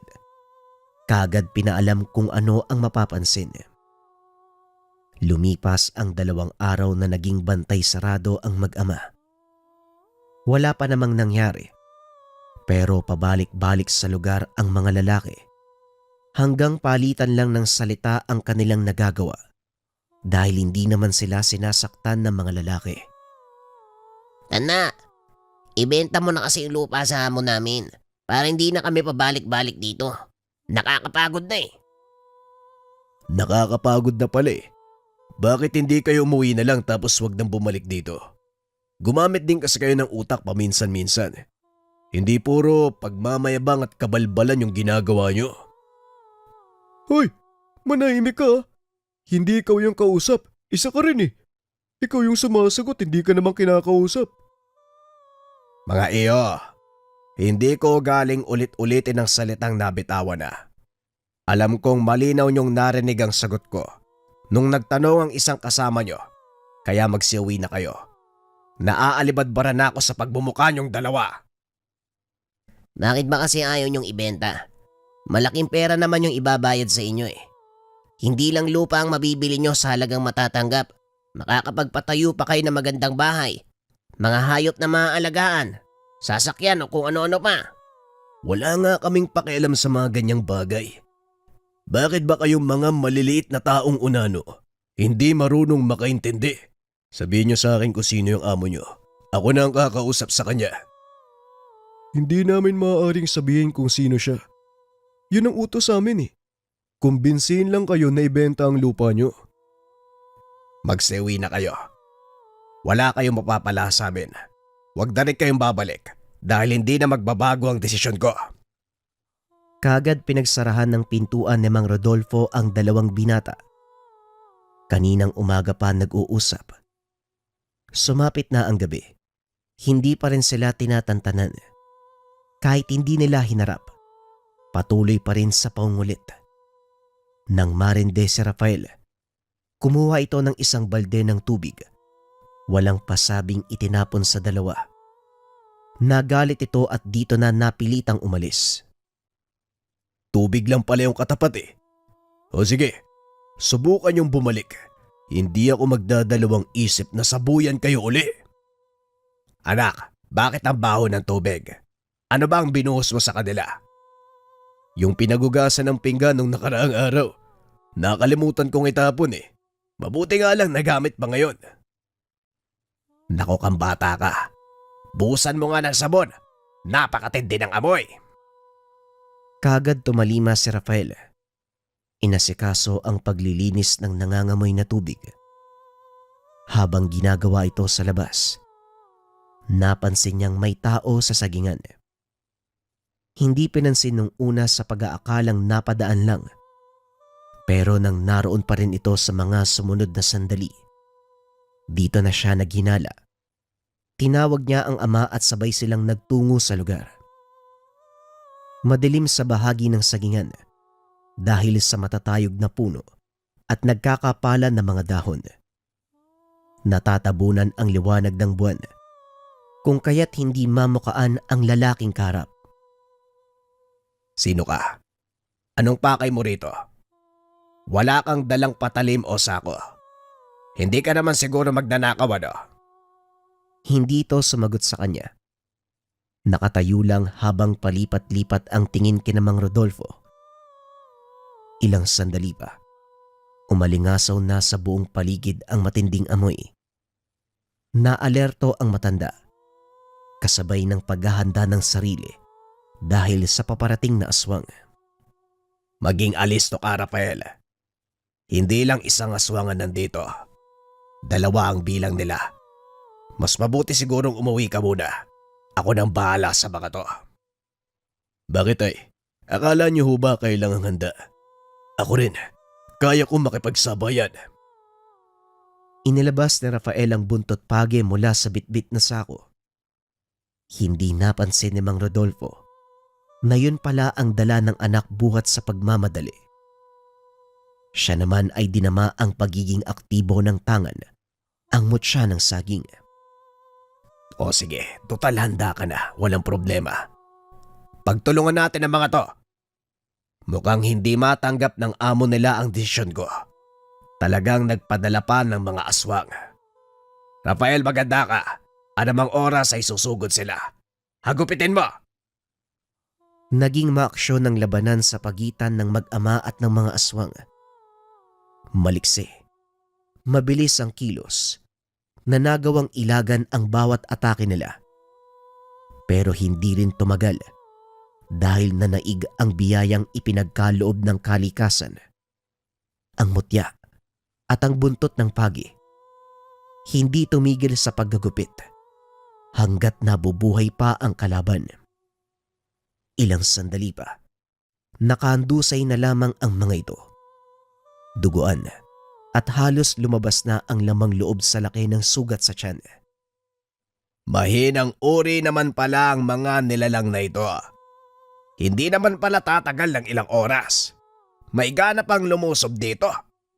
Pero sayang lang binuhay sana natin ang isa para matanong kung sino ang nagpadala sa kanila. Hindi bale na tay. Nakakasiguro ko na hindi lang dalawa ang bilang nila. Kung interesado sa lupa natin ang amo nila, malamang magpapadala pa siya ng alagad. Ang tanong lang talaga, sino naman? Sa susunod na natin isipin yan. Iligpit muna natin ang mga bangkay bago pa malaman na mga kapitbahay natin. Kapag nagkataon, may usap-usapan na namang kakalat. Alam mo naman ang mga tao dito, nakakita lang ng kung ano, marami nang sinasabi. Naghukay sila sa pinakadulong bahagi ng taniman. Itinambak ang mga bangkay at doon sinunog. Hindi nila iniwanan hanggat hindi naging abo ang bawat buto ng napuksang nilalang. Kinabukasan, naging abala si Mang Rodolfo sa pagsusuri sa pananim. Nililinis at inaalisan ng mga tuyong dahon na itinambak doon sa hukay na pinagsunugan ng katawan ng aswang. Sa kalagitnaan ng kanyang trabaho, dumating ang matagal nang hindi nakikita na kapatid, si Mang Dionisio. Dionisio, ikaw ba Abat, ang tagal na panahon nung huli tayong nagkita. Kumusta ka na? Ay saan ka nakatira ngayon? Anong impyerno ang naghatid sa'yo dito? Eto namang Rodolfo, kumakasabi ng impyerno. Hinay-hinay ka nga sa pagtatanong. Hindi ko masasagot kung sunod-sunod. Ay, doon na tayo sa bahay mag-usap nang makapagmerienda rin tayo. Sakto may dala kang tinapay, may kape sa bahay. Naging masinsinan ang usapan ng magkapatid. Mula sa simpleng kumustahan, nauwi sa seryoso. Hindi nakasali si Rafael dahil mahalagang usapin ang naungkat. Binalikan ni Dionisio ang napagkasunduan ng kanilang ama at ng isang negosyante ang tungkol sa pagbebenta ng lupain noon. Hindi ito naituloy sa hindi malamang dahilan. Teka, sandali nga. Huwag mo sabihing may kinalaman ka sa pagpapadala ng mga tauhan dito para sindakin kami ni Rafael. Dionisio, magsabi ka nga ng totoo. Anong kalokohan ang pinasok mo? Ay, baliw ka bang matanda ka? Anong pagpapadala ng mga tauhan? May nanggugulo ba sa inyo? Kakadating ko lang dito kung ano-anong sinasabi mo sa akin. Meron. At hindi ordinaryong tao. Meron silang lahing aswang. Kamuntikan na nga kami kagabi. Mabuti na lang at nagawa naming labanan. Teka, paanong nangyari? Wala naman yan sa usapan namin eh. Usapan niya. Sabi na nga ba may kinalaman ka sa bagay na yon. Hindi ko akalain na magagawa mong ibenta sa masamang nilalang ang mga kadugo mo. Traidor ka! Hindi lang sa lupain ang angka natin, kung hindi pati na rin sa kapatid mo at kay Rafael na iyong pamangkin. Hoy, matanda magulos dili ka nga, Rodolfo. Huwag kang magalit sa akin. Huwag kang mag-alala. Kakausapin ko si amo na tigilan na kayo. Hindi bale na. Ngayong alam na namin na isa kang traidor. Hindi lang sa aswang na pinapadala dito kami mag-iingat, kung hindi pati na rin sa'yo. Mabuti pang umalis ka na, bago pa ako makagawa ng kung anong ikakasama mo. Sinubukan pang makiusap at magpaliwanag ni Mang Dionisio, pero hindi na nakinig si Rodolfo. Hindi niya lubos akalain na magagawa ito ng kapatid sa kanya. Noong nabubuhay pa ang kanilang ama, alam niyang may kinausap itong negosyante na siyang bibili ng lupain. Napilitan lamang sa desisyon dahil naging maselan ang pagbubuntis ng ina at kinakailangan ng halaga para sa ospital. Pero hindi natuloy dahil merong nalaman ang ama tungkol sa negosyante. Walang nakakaalam sa kanilang magkakapatid kung bakit. Pero sa palagay ni Mang Rodolfo, tungkol ito sa pagkatao ng amo. Tay, sa tingin nyo, sariling desisyon ni Tio Dionisio ang nangyari o baka naman naipit lang din siya? Pakiramdam ko kasi parang labag sa kalooban niya na ipagbenta ang ari-arian ng angkan nyo eh. Anong ibig mong sabihing naipit lang din siya? Kasi hindi ba, matagal nang usapin ang bagay na to. Paano kung pinuntahan si Tio Dionisio ng negosyante tapos binantaan? O hindi kaya siya mismo yung lumapit at nakipag-usap na bilhin uli yung lupa? Hindi natin alam kung anong totoo, tay. Mas mabuting huwag tayo magpadalos-dalos. Alamin muna natin ang totoong kaganapan. Alinman sa dalawa, kapag nalaman ko kung anong kalokohan ang pinasok ng tiyo mo, hinding-hindi ko na siya mapapatawad. Kahit kapatid ko pa siya. Pareho kaming nangako sa puntod ni tatay. Aalagaan at ipapamana sa mga apo ang lupang kanilang iniwan. Kung magpupumilit siyang ibenta, magkakamatayan kami. Wag naman sanang umabot sa ganun, tay. Wala na akong gwapitong tatay niyan. Hoy, huwag ka magbiro ngayon, Rafael ha. Wala ako sa wisyo para makipagbiroan. Basta sinisiguro ko, hinding-hindi ko mapapatawad si Dionisio kapag binenta niya ang lupain. Nang mga sumunod na araw, pabalik-balik si Mang Dionisio sa kanila. Kinukumbinse si Mang Rodolfo na ibenta na ang lupa. Paulit-ulit na humihindi ang matanda. Kahit anong pakiusap, hindi niya magawang sundin ng kapatid dahil mas nangingibabaw sa kanya ang pagpapahalaga ng pangakong binitawan sa yumaong ama. Isa pa, hindi niya maaaring ibigay sa ibang tao ang sagingan dahil ito ang nagbigay sa kanya ng pambihirang lakas at kakayahan para kalabanin at tapatan ang anumang banta ng aswang o ibang elemento na umaaligid sa lugar. Magmula nang mamatay ang kanyang ama, na mag-isang nagtaguyod sa kanilang magkakapatid dahil hindi nakaligtas sa maselang panganganak ang ina. Sa sagingan siya na malagi, ang taniman ang bukod tanging naiwang alaala ng ama at hindi inaasahang matagpuan ang naiibang puno sa kalagitnaan. Naghahanap siya ng puso na maaaring ulamin ng sandaling iyon nang biglang may kung anong puwersang sumakop sa pagkatao. Sandali niyang nakalimutan ang takbo ng paligid. May kung anong nahulog mula sa mismong puno. Nang bumalik siya sa ulirat, nakita niya ang maliit na bato sa kanyang kamay. Natuwa pa siya at itinabi ito sa puno. Binaliwala. Pero pagkauwi ng tahanan, nagulat siya dahil nasa bulsa ito. Bumabalik lamang ito sa kanya kahit anong tapon. Dahil dito, tinanggap na lamang niya at sa paglipas ng panahon, unti-unting naintindihan ang gamit na bato. Hanggang sa naging kasangga sa oras na may nilalang na maglalakas ng loob na manggulo. Magmula noon, buong buhay niyang inalagaan ang sagingan kapalit ng natanggap na mutya. Sa pakiwari niya, hindi lang siya ang ginagabayan nito, kung hindi pati na rin ang taniman na saganang-sagana. Tay, umalis na nga si Tio Dionisio, pero may pumalit kagad. Hindi na talaga tayo matatahimik eh. Sa umaga, si Tio ang manggugulo. Tapos paglipas ng ilang oras, pagsapit ng gabi aswang naman. Tignan mo tay, sinasalanta ang sagingan. Nang makitang sinisira ng mga nilalang ang pananim, kagad nagmarcha si Mang Rodolfo patungo sa lugar.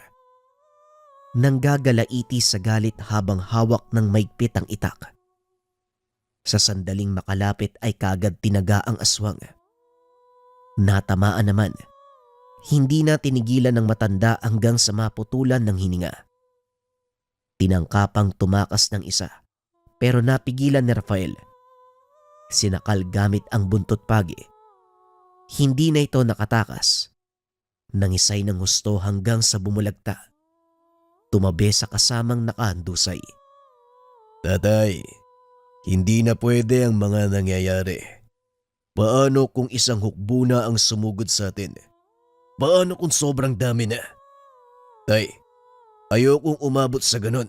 Baka mapuruhan tayo at hindi na kayanin. Anong sinasabi mo, Rafael? Ibenta na lang natin ang lupa. Hindi, tay. Hindi ko gustong ibenta mo ang lupa. Mahal ko ang lugar na ito. Hindi na nga ako mahiwalay dito eh. Ang ibig ko pong sabihin, puntahan na natin ang negosyante. Harapin natin siya at pakiusapan. Sa ngayon masasabi nating maayos pa dahil tayo lang ang ginagambala ng pinapadala niyang nilalang. Paano kung sa susunod, madamay ang mga kapitbahay natin? Malaking problema kapag nagkaganon tay. Alam kong hindi mo rin nais na may madamay na iba. Sang-ayon si Mang Rodolfo sa sinabi ng anak. Nang sumunod na araw naganda na sila sa planong pagharap. Nang dumalo muli ang kapatid na si Mang Dionisio, sinundan nila ito pauwi at nalaman ang negosyante ay si Don Ramon. Isang tanyag na negosyante sa lugar noong kapanahunan ng kanilang mga magulang. Maraming usap-usapan patungkol sa Don. Nasangkot sa iba't ibang lihim na krimen. Pero dahil walang sapat na ebidensya, malaya pa rin itong nakakakilos. Ang pinakamalala sa lahat, ang balitang may nakakita rito sa anyong aswang. Wala nga lang naniwala dahil ang nagsabi ay si Moyang, isang baliw sa baryo. Matapos lumaganap ang usaping iyon, hindi na rin mahagilap si Moyang. Pagkarating sa pabrika ni Don Ramon, hindi muna sila sumugod kagad dahil marami ang tauhang nakapaligid. Isa pa, wala silang planong manggulo sa lugar. Aalamin lang kung sino ang negosyante upang mapagplanuhan ang susunod na hakbang. Tay, sayang naman. Sana pinuntahan na natin yung Don eh. Malay mo madaan natin sa maayos na usapan. Hindi. Hindi, Rafael.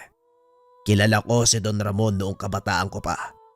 Simula nang magkamuwang ako, naririnig ko na ang pangalan niya. Hindi siya madaling pakiusapan. Isa siyang malupit at barahas. Aswang ang matandang yan. Napansin ko nga rin yan, tay. Ang inaalala ko pa si Tio Dionisio.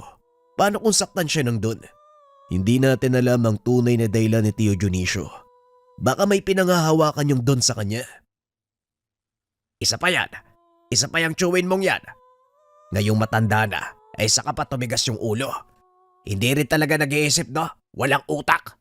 Kakampi sa aswang pa talaga. Nasa talampakan yata yung utak ng matandang yun eh. Tatay naman, oo, nakakainis talaga yung ginagawa ni Tio. Pero hindi po ba dapat nating alamin muna kung sino ang may gustong maibenta ang lupa? Siya ba o yung negosyante? Kung meron bang pinanghahawakan ng Don sa kanya? Medyo kilala ko din si Tio eh. Hindi naman ganun kasama yun. Kamunti ka nang makalimutan ni Mang Rodolfo ang tungkol sa bagay na yun. Mabuti na lamang pinaalala ng anak. Kung hindi, baka sa susunod na pagkikita nila ng kapatid, pisikala na ang mangyari sa kanya. Galit na galit siya kay Dionisio, pero dapat munang alamin kung ano ang katotohanan. Inantay niya ang muling pagdalaw ng kapatid. Pero lumipas na lamang ang 3 araw ay wala itong paramdam. Hindi na rin nagpapadala ng aswang si Don Ramon. Naisip na Mang Rodolfo na baka ito na ang umayaw matapos ang ilang ulit na hindian. Dahil dito, ibinaling niya ang atensyon sa gawain sa sagingan. May bunga na maaaring anihin at may suki na nag-iintay. Pasado 8:00 nang matapos ang pamumutol. Hapon na nagsimula dahil hindi nakapagsabi kagad ang suki. Hinakot na lamang nila Rafael ang buwig patungo sa bahay upang maiayos sa lagayan. Nang isang buwig na lamang ang natira, si Rafael na ang kumarga. Niligpit na lang din ni Mang Rodolfo ang patalim na ginamit. Pero bago matapos, bigla siyang napalingon nang may kung anong dumaan sa likuran. Nanindig kagad ang kanyang mga balahibo. Nang tignan ng tangan ay aktibo ito. Mula sa sako, inilabas niya ang patalim at inobserba ng paligid. May nakikita siyang figura na palipat-lipat sa mga puno ng saging. Matindi ang pag-alingasaw ng amoy na kahit siya ay halos maduwal na. Tay, ayos lang ho ba kayo? Napakabaho ah. Siguradong aswang yun. Maging si Rafael ay naalerto sa amoy. Hawak-hawak na nito ang kanyang patalim. Tay, sandali lang. Kailangan kong kunin ang buntot ng pagi. Sa pag-alis ni Rafael, saka namang umatake ang aswang. Dire-diretso sa pagsalakay kay Mang Rodolfo. Naging handa naman ang antingero. Tinapos kagad ang nilalang. Sa kanyang pag-ilag, isinabay ang pagsaksak ng hawak na patalim na tumagos pa sa lalamunan nito. Kagad bumulagta sa lupa ang aswang. Pagbalik ni Rafael ay tapos na ang sagupaan. Anong nangyari, tay? Tapos na kaagad? Kakabalik ko lang eh. Sana man lang inantay mo ko. Nakakita na ako ng pagkakataon para patayin ang nilalang. Kaya lang nga namang antayin pa kita. Kumuha ka na lang ng pala. Magukay nang mailigpit natin ang katawan niyan. Sus Mariose po. Ikaw na nga yung pinerwisyo. Ikaw pa'y maglilibig. Naku naman talagang buhay to. Matapos maisaayos ang katawan ng aswang, nagliligpit pa lamang sila ng mga kagamitan. May narinig na namang sigaw mula sa kung saan. Humingi ng saklolo. Batay sa ingay, parang hinahabol ng kung ano at takot na takot. Rafael, iuwi mo tong mga gamit sa bahay. Ako na ang aalis para alamin kung anong ingay na yon. Magpahinga ka na. Huwag ka nang sumunod. Kaya ko na to. Pinuntahan ni Mang Rodolfo ang pinagmumula ng sigaw para sumaklolo. Sa kakawyan malapit sa ilog, natagpuan niya ang babae. Natatarantang tumatakbo palayo sa humahabol na aswang.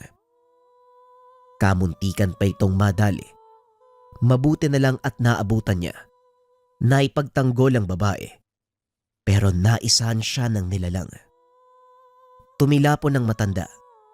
Nahirapang bumangon dahil tumama ang likuran sa bato. Nataranta si Mang Rodolfo. Kitang-kita niyang lumalapit na ang nilalang sa kanya. Ilang sandali pa, bigla na lamang bumagsak ang aswang. Mabuti na lamang dumating si Rafael sa lugar.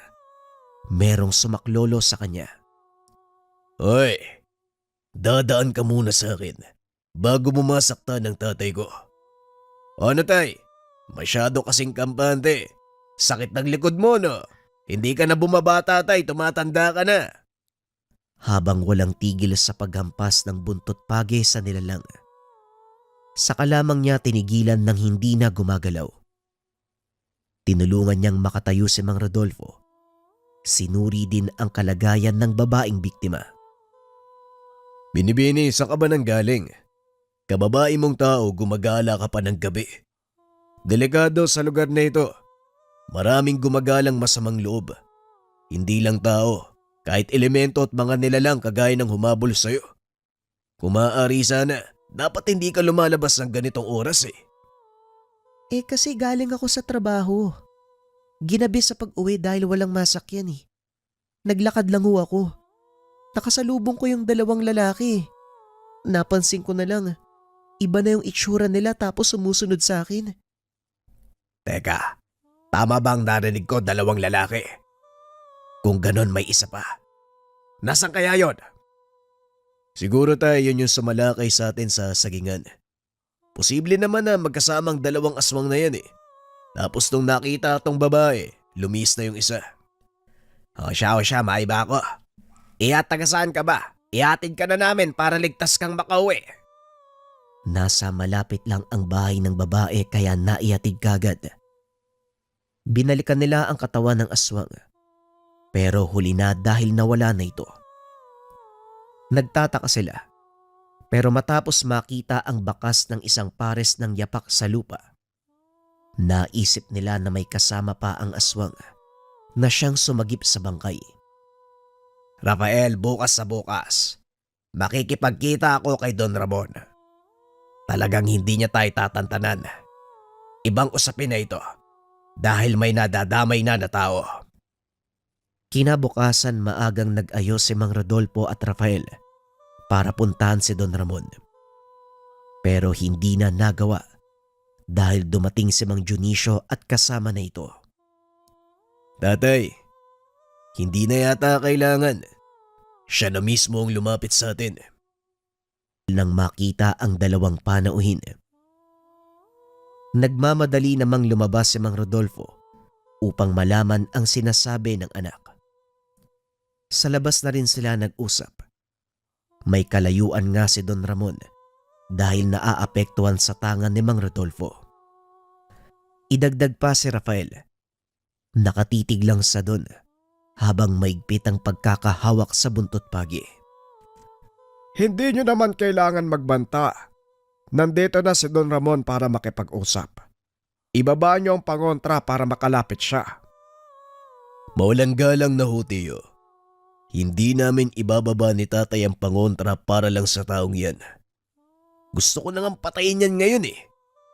Hindi lang kami ang ginugulo ng damuhong yan nang dadamay na siya ng mga inosente. Rafael, magdahan-dahan ka ng pananalita mo ha. Mas matanda si Don Ramon sa'yo. Konting respeto naman.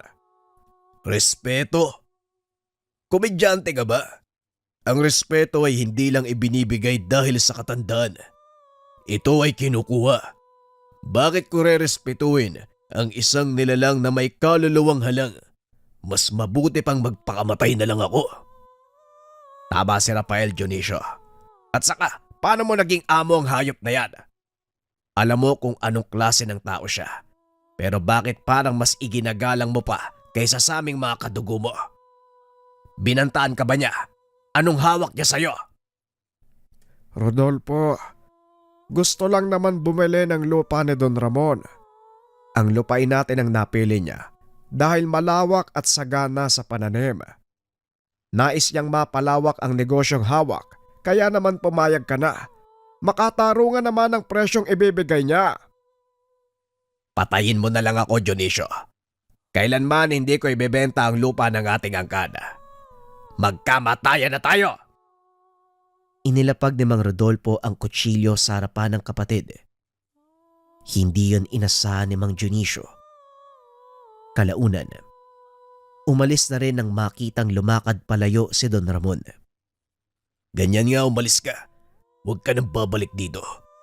Hindi porket mayaman kang negosyante, basta-basta ka nalang maninindak. Rafael, tama na. Huwag kang magsayang ng laway sa mga yan. Halika na. Maglinis na tayo ng taniman. Habang abala ang mga kamay sa gawain, lumilipad naman ang isip ni Mang Rodolfo.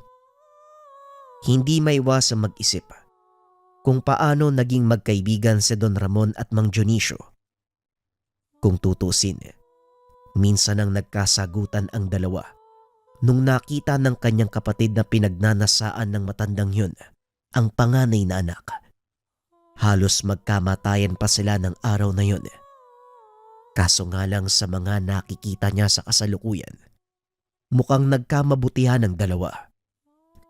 Lumipas ang mga araw na yun lang ang nasa isip ni Mang Rodolfo hanggang sa umabot sa punto. Nalaman niya ang katotohanan dahil sa palihim na kilos ni Rafael. Tatay Rodolfo, tatay, may balita ako. Nalaman ko na ang katotohanan. Bagya namang nainis si Mang Rodolfo dahil binulabog siya sa pagtatrabaho. Ano ba naman yan? Siguraduhin mong magandang balita yan ha. Mamaya puro kalokohan na naman yung sasabihin mo, malilintikan ka sa akin. Tatay, talagang naipit lang si Tio Dionisio. Biktima siya ni Don Ramon. Sila ng anak niya. Si Ate Malagring ay hawak ng lintik na yun. Gustong mapangasawa ng matanda si ate. Ayaw pumayag ni Tio kaya dinakip niya. Hindi mabawi hanggat hindi na ibebenta ang lupa. Aba talagang sira ulong doon. Sigurado ka ba, Rafael? Kung gano'n, halika na. Tulungan natin ang pinsan at tsuhin mo. Hindi man akalain ni Mang Rodolfo na yun pala ang dahilan.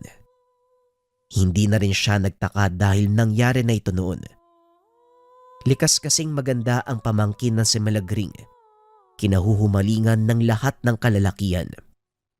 Isa na rito ang matandang Don. Magmula nang lumipat si Mang Dionisio sa ibang lugar, wala na siyang balita sa dalaga.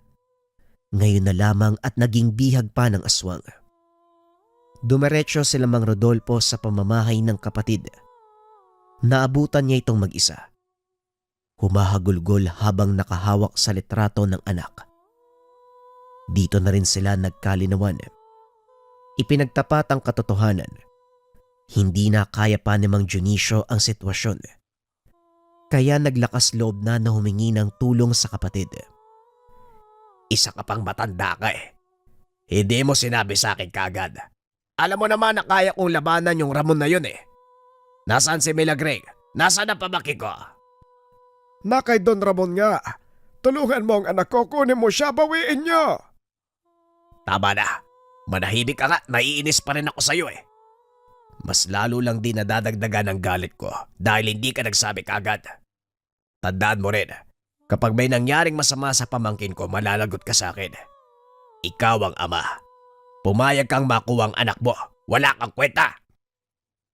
Hindi na mapigil ang galit ni Mang Rodolfo. Mula sa bahay ng kapatid, dumiretso siya sa lugar ni Don Ramon. Sa bahay niya na nagpunta dahil walang tao sa pabrika. Sakto naman na walang bantay dahil bawat linggo, pinapayagan ng Don na maglakwat siya ang kanyang mga tauhan. Walang kahirap-hirap na napasok ni Mang Rodolfo. Natagpuan niya ang pamangkin na umiiyak sa isang kwarto. Itatakas na sana nang biglang lumitaw ang Don. Masama ang titig sa kanya. Nandito na pala ang anak ng yumao kong kaibigan. Alam mo ba, pwede kitang ipadampot sa otoridad dahil sa ginawa mong pagpasok sa bahay ko. Hoy Mangmang, alam mo ba pwede din kitang patayin ngayon dahil sa ginawa mo sa pamangkin ko? Ang lakas ng lobong gamitin ng bata para lang makuha kung anong gusto mo. At isa pa, hindi kayo naging magkaibigan ng tatay ko. Bakit ba ayaw mong ibenta ang lupa, Rodolfo? May tinatago ka ba sa taniman? Anong sekreto ang naroon para maging masagana ang pananim mo? Kahit bagyo hindi natitinag. At bakit sa dinabi namin ng lupang pwede mong bilhin, lupain pa namin? Kung sasabihin ko sa'yo, hindi na magiging sekreto, Mangmang. Pero tinitiyak ko, kapag nagpumilit ka pa, ang sagingan mismo ang papatay sa'yo. Lingid sa kalma ng lahat, ang puso ng saging na nagbigay ng mutya kay Mang Rodolfo, nabubuhay pa hanggang sa ngayon. Nasa kalagitnaan ng taniman, kailanman wala pang nakakitang ibang tao maliban sa kanya. Hindi rin ito napapansin ni Rafael dahil sa mata ng ordinaryong tao ang meron siya. Isa lamang itong puso ng saging. Aktibo pa rin kahit nailuwa na ang mutya. Kung merong maramdamang panganib sa lugar, hindi na makakalabas ng sagingan dahil sa bisa ng puso. Nasubukan na ito ni Mang Rodolfo ng unang inkwentro sa nilalang. Napadpad sila sa nasabing lugar. Napansin niya na lang, ito mismo ang pumatay sa nilalang. Ito rin ang sekretong matagal nang iniingatan. Ito rin ang dahilan kung bakit sagana ang taniman. Kung ayaw mong ibenta ang lupa, hindi na ako manggugulo. Umalis ka, pero iwanan mong dalaga. Talagang Mangmang ka. Ang dami mong pera pero wala kang utak. Hayop! Magkakamatayan muna tayo bago mo makuha ang pamangkin ko. Inihanda ni Mang Rodolfo ang sarili. Si Don Ramon naman, nasagad ang galit. Unti-unting nagbago ang anyo. Kaso nga lang bago pa siya umatake, sinakali siya ni Rafael ng buntot pagi. Nagulat pa si Mang Rodolfo. Hindi napansing sumunod ang anak. Bago pa makawala ang aswang, tinaga niya hanggang sa paulit-ulit na tumagos sa katawan ng patalim. Hindi na nila pinatagal. Kaagad sinunog ang bangkay sa mismong tahanan at saka iniwanan na maging abo ang buong lugar. Dionisio, kukup-kupin ko si Milagring. Mas ligtas siya sa akin kaysa kasama mo. Hindi mo nga nagawang ipaglaban sa Don. Nasa lahi naman natin ang pagiging antigero. Pero mukhang ampun ka yata. Napakaduwag mo. Kung kukup-kupin mo si Melagreg, isama mo na ako. Hindi ko gustong maiwan dito. Ayoko mag-isa. Ang sabihin mo, Tay, hindi ka nakapagbayad ng upa. Ilang buwan na hindi mo nabayaran, di ba? Pabalik-balik na si Aling Purisima. Kita mo na. Bakit ba kasi umalis ka sa atin? Ang daming problema magmula nung lumipat kayo. Pati ang bata na damay pa. O siya, mag-impake ka na. Ang sarap mong sapakin. Umuwi na tayo. Dahil sa kaganapan, bumalik na sa poder ni Mang Rodolfo ang kapatid at ang pamangkin. Magmula rin nang mawala si Don Ramon, wala nang gumambala sa kanila. Hindi na rin nanggulo ang mga aswang sa lugar. Hindi nalalayong mga tauhan nito ng Don. Ang huling balita nila, nagsialisan matapos makitang sunog na ang ari-arian ng Don. Iginugol ni Mang Rodolfo ang lahat ng oras sa pag-aalaga sa sagingan. Hindi lang si Rafael ang katuwang dahil nadagdagan na ng miyembro ang kanilang pamilya. Napapabilis ang gawain dahil marami ng katulong. Pero sa kabila ng pagkawala ng Don, hindi sila nagpakampante sa banta ng ibang nilalang. Manong Rodolfo, ano na? Kailan mo sasabihin yung sekreto ng sagingan nyo? Pabalik-balik na ako rito, pinapagod nyo lang ako eh. O ikaw Dante, tigil-tigilan mo si tatay ha. Kung napapagod ka na, umuwi ka. Ang aga-aga nang gugulo ka na naman eh. Umalis ka na nga, sasapakin kita. Kagaya ka din ng tatay mo, mayabang. Porkit sagana yung taniman nyo, ganyan yung ugali nyo. Mga pangit! Mukha mo! Umalis ka na, sagabal! Tatay, sa susunod na manggulo yung isang yan, bantaan nyo para tumigil. At saka ano bang sinasabi ng sekreto ng sagingan? Kaya lumalago yung pananim natin. Inaalagaan kasi natin. Kahit yung ibang tao ganyan yung sinasabi. Ano bang meron tay? Ngumiti lamang si Mang Rodolfo sa anak. Tinapik sa balikat at saka sinabihang tumulong na lamang sa mga gawain. Kahit kay Rafael, hindi niya pwedeng sabihin ang tungkol sa puso ng saging.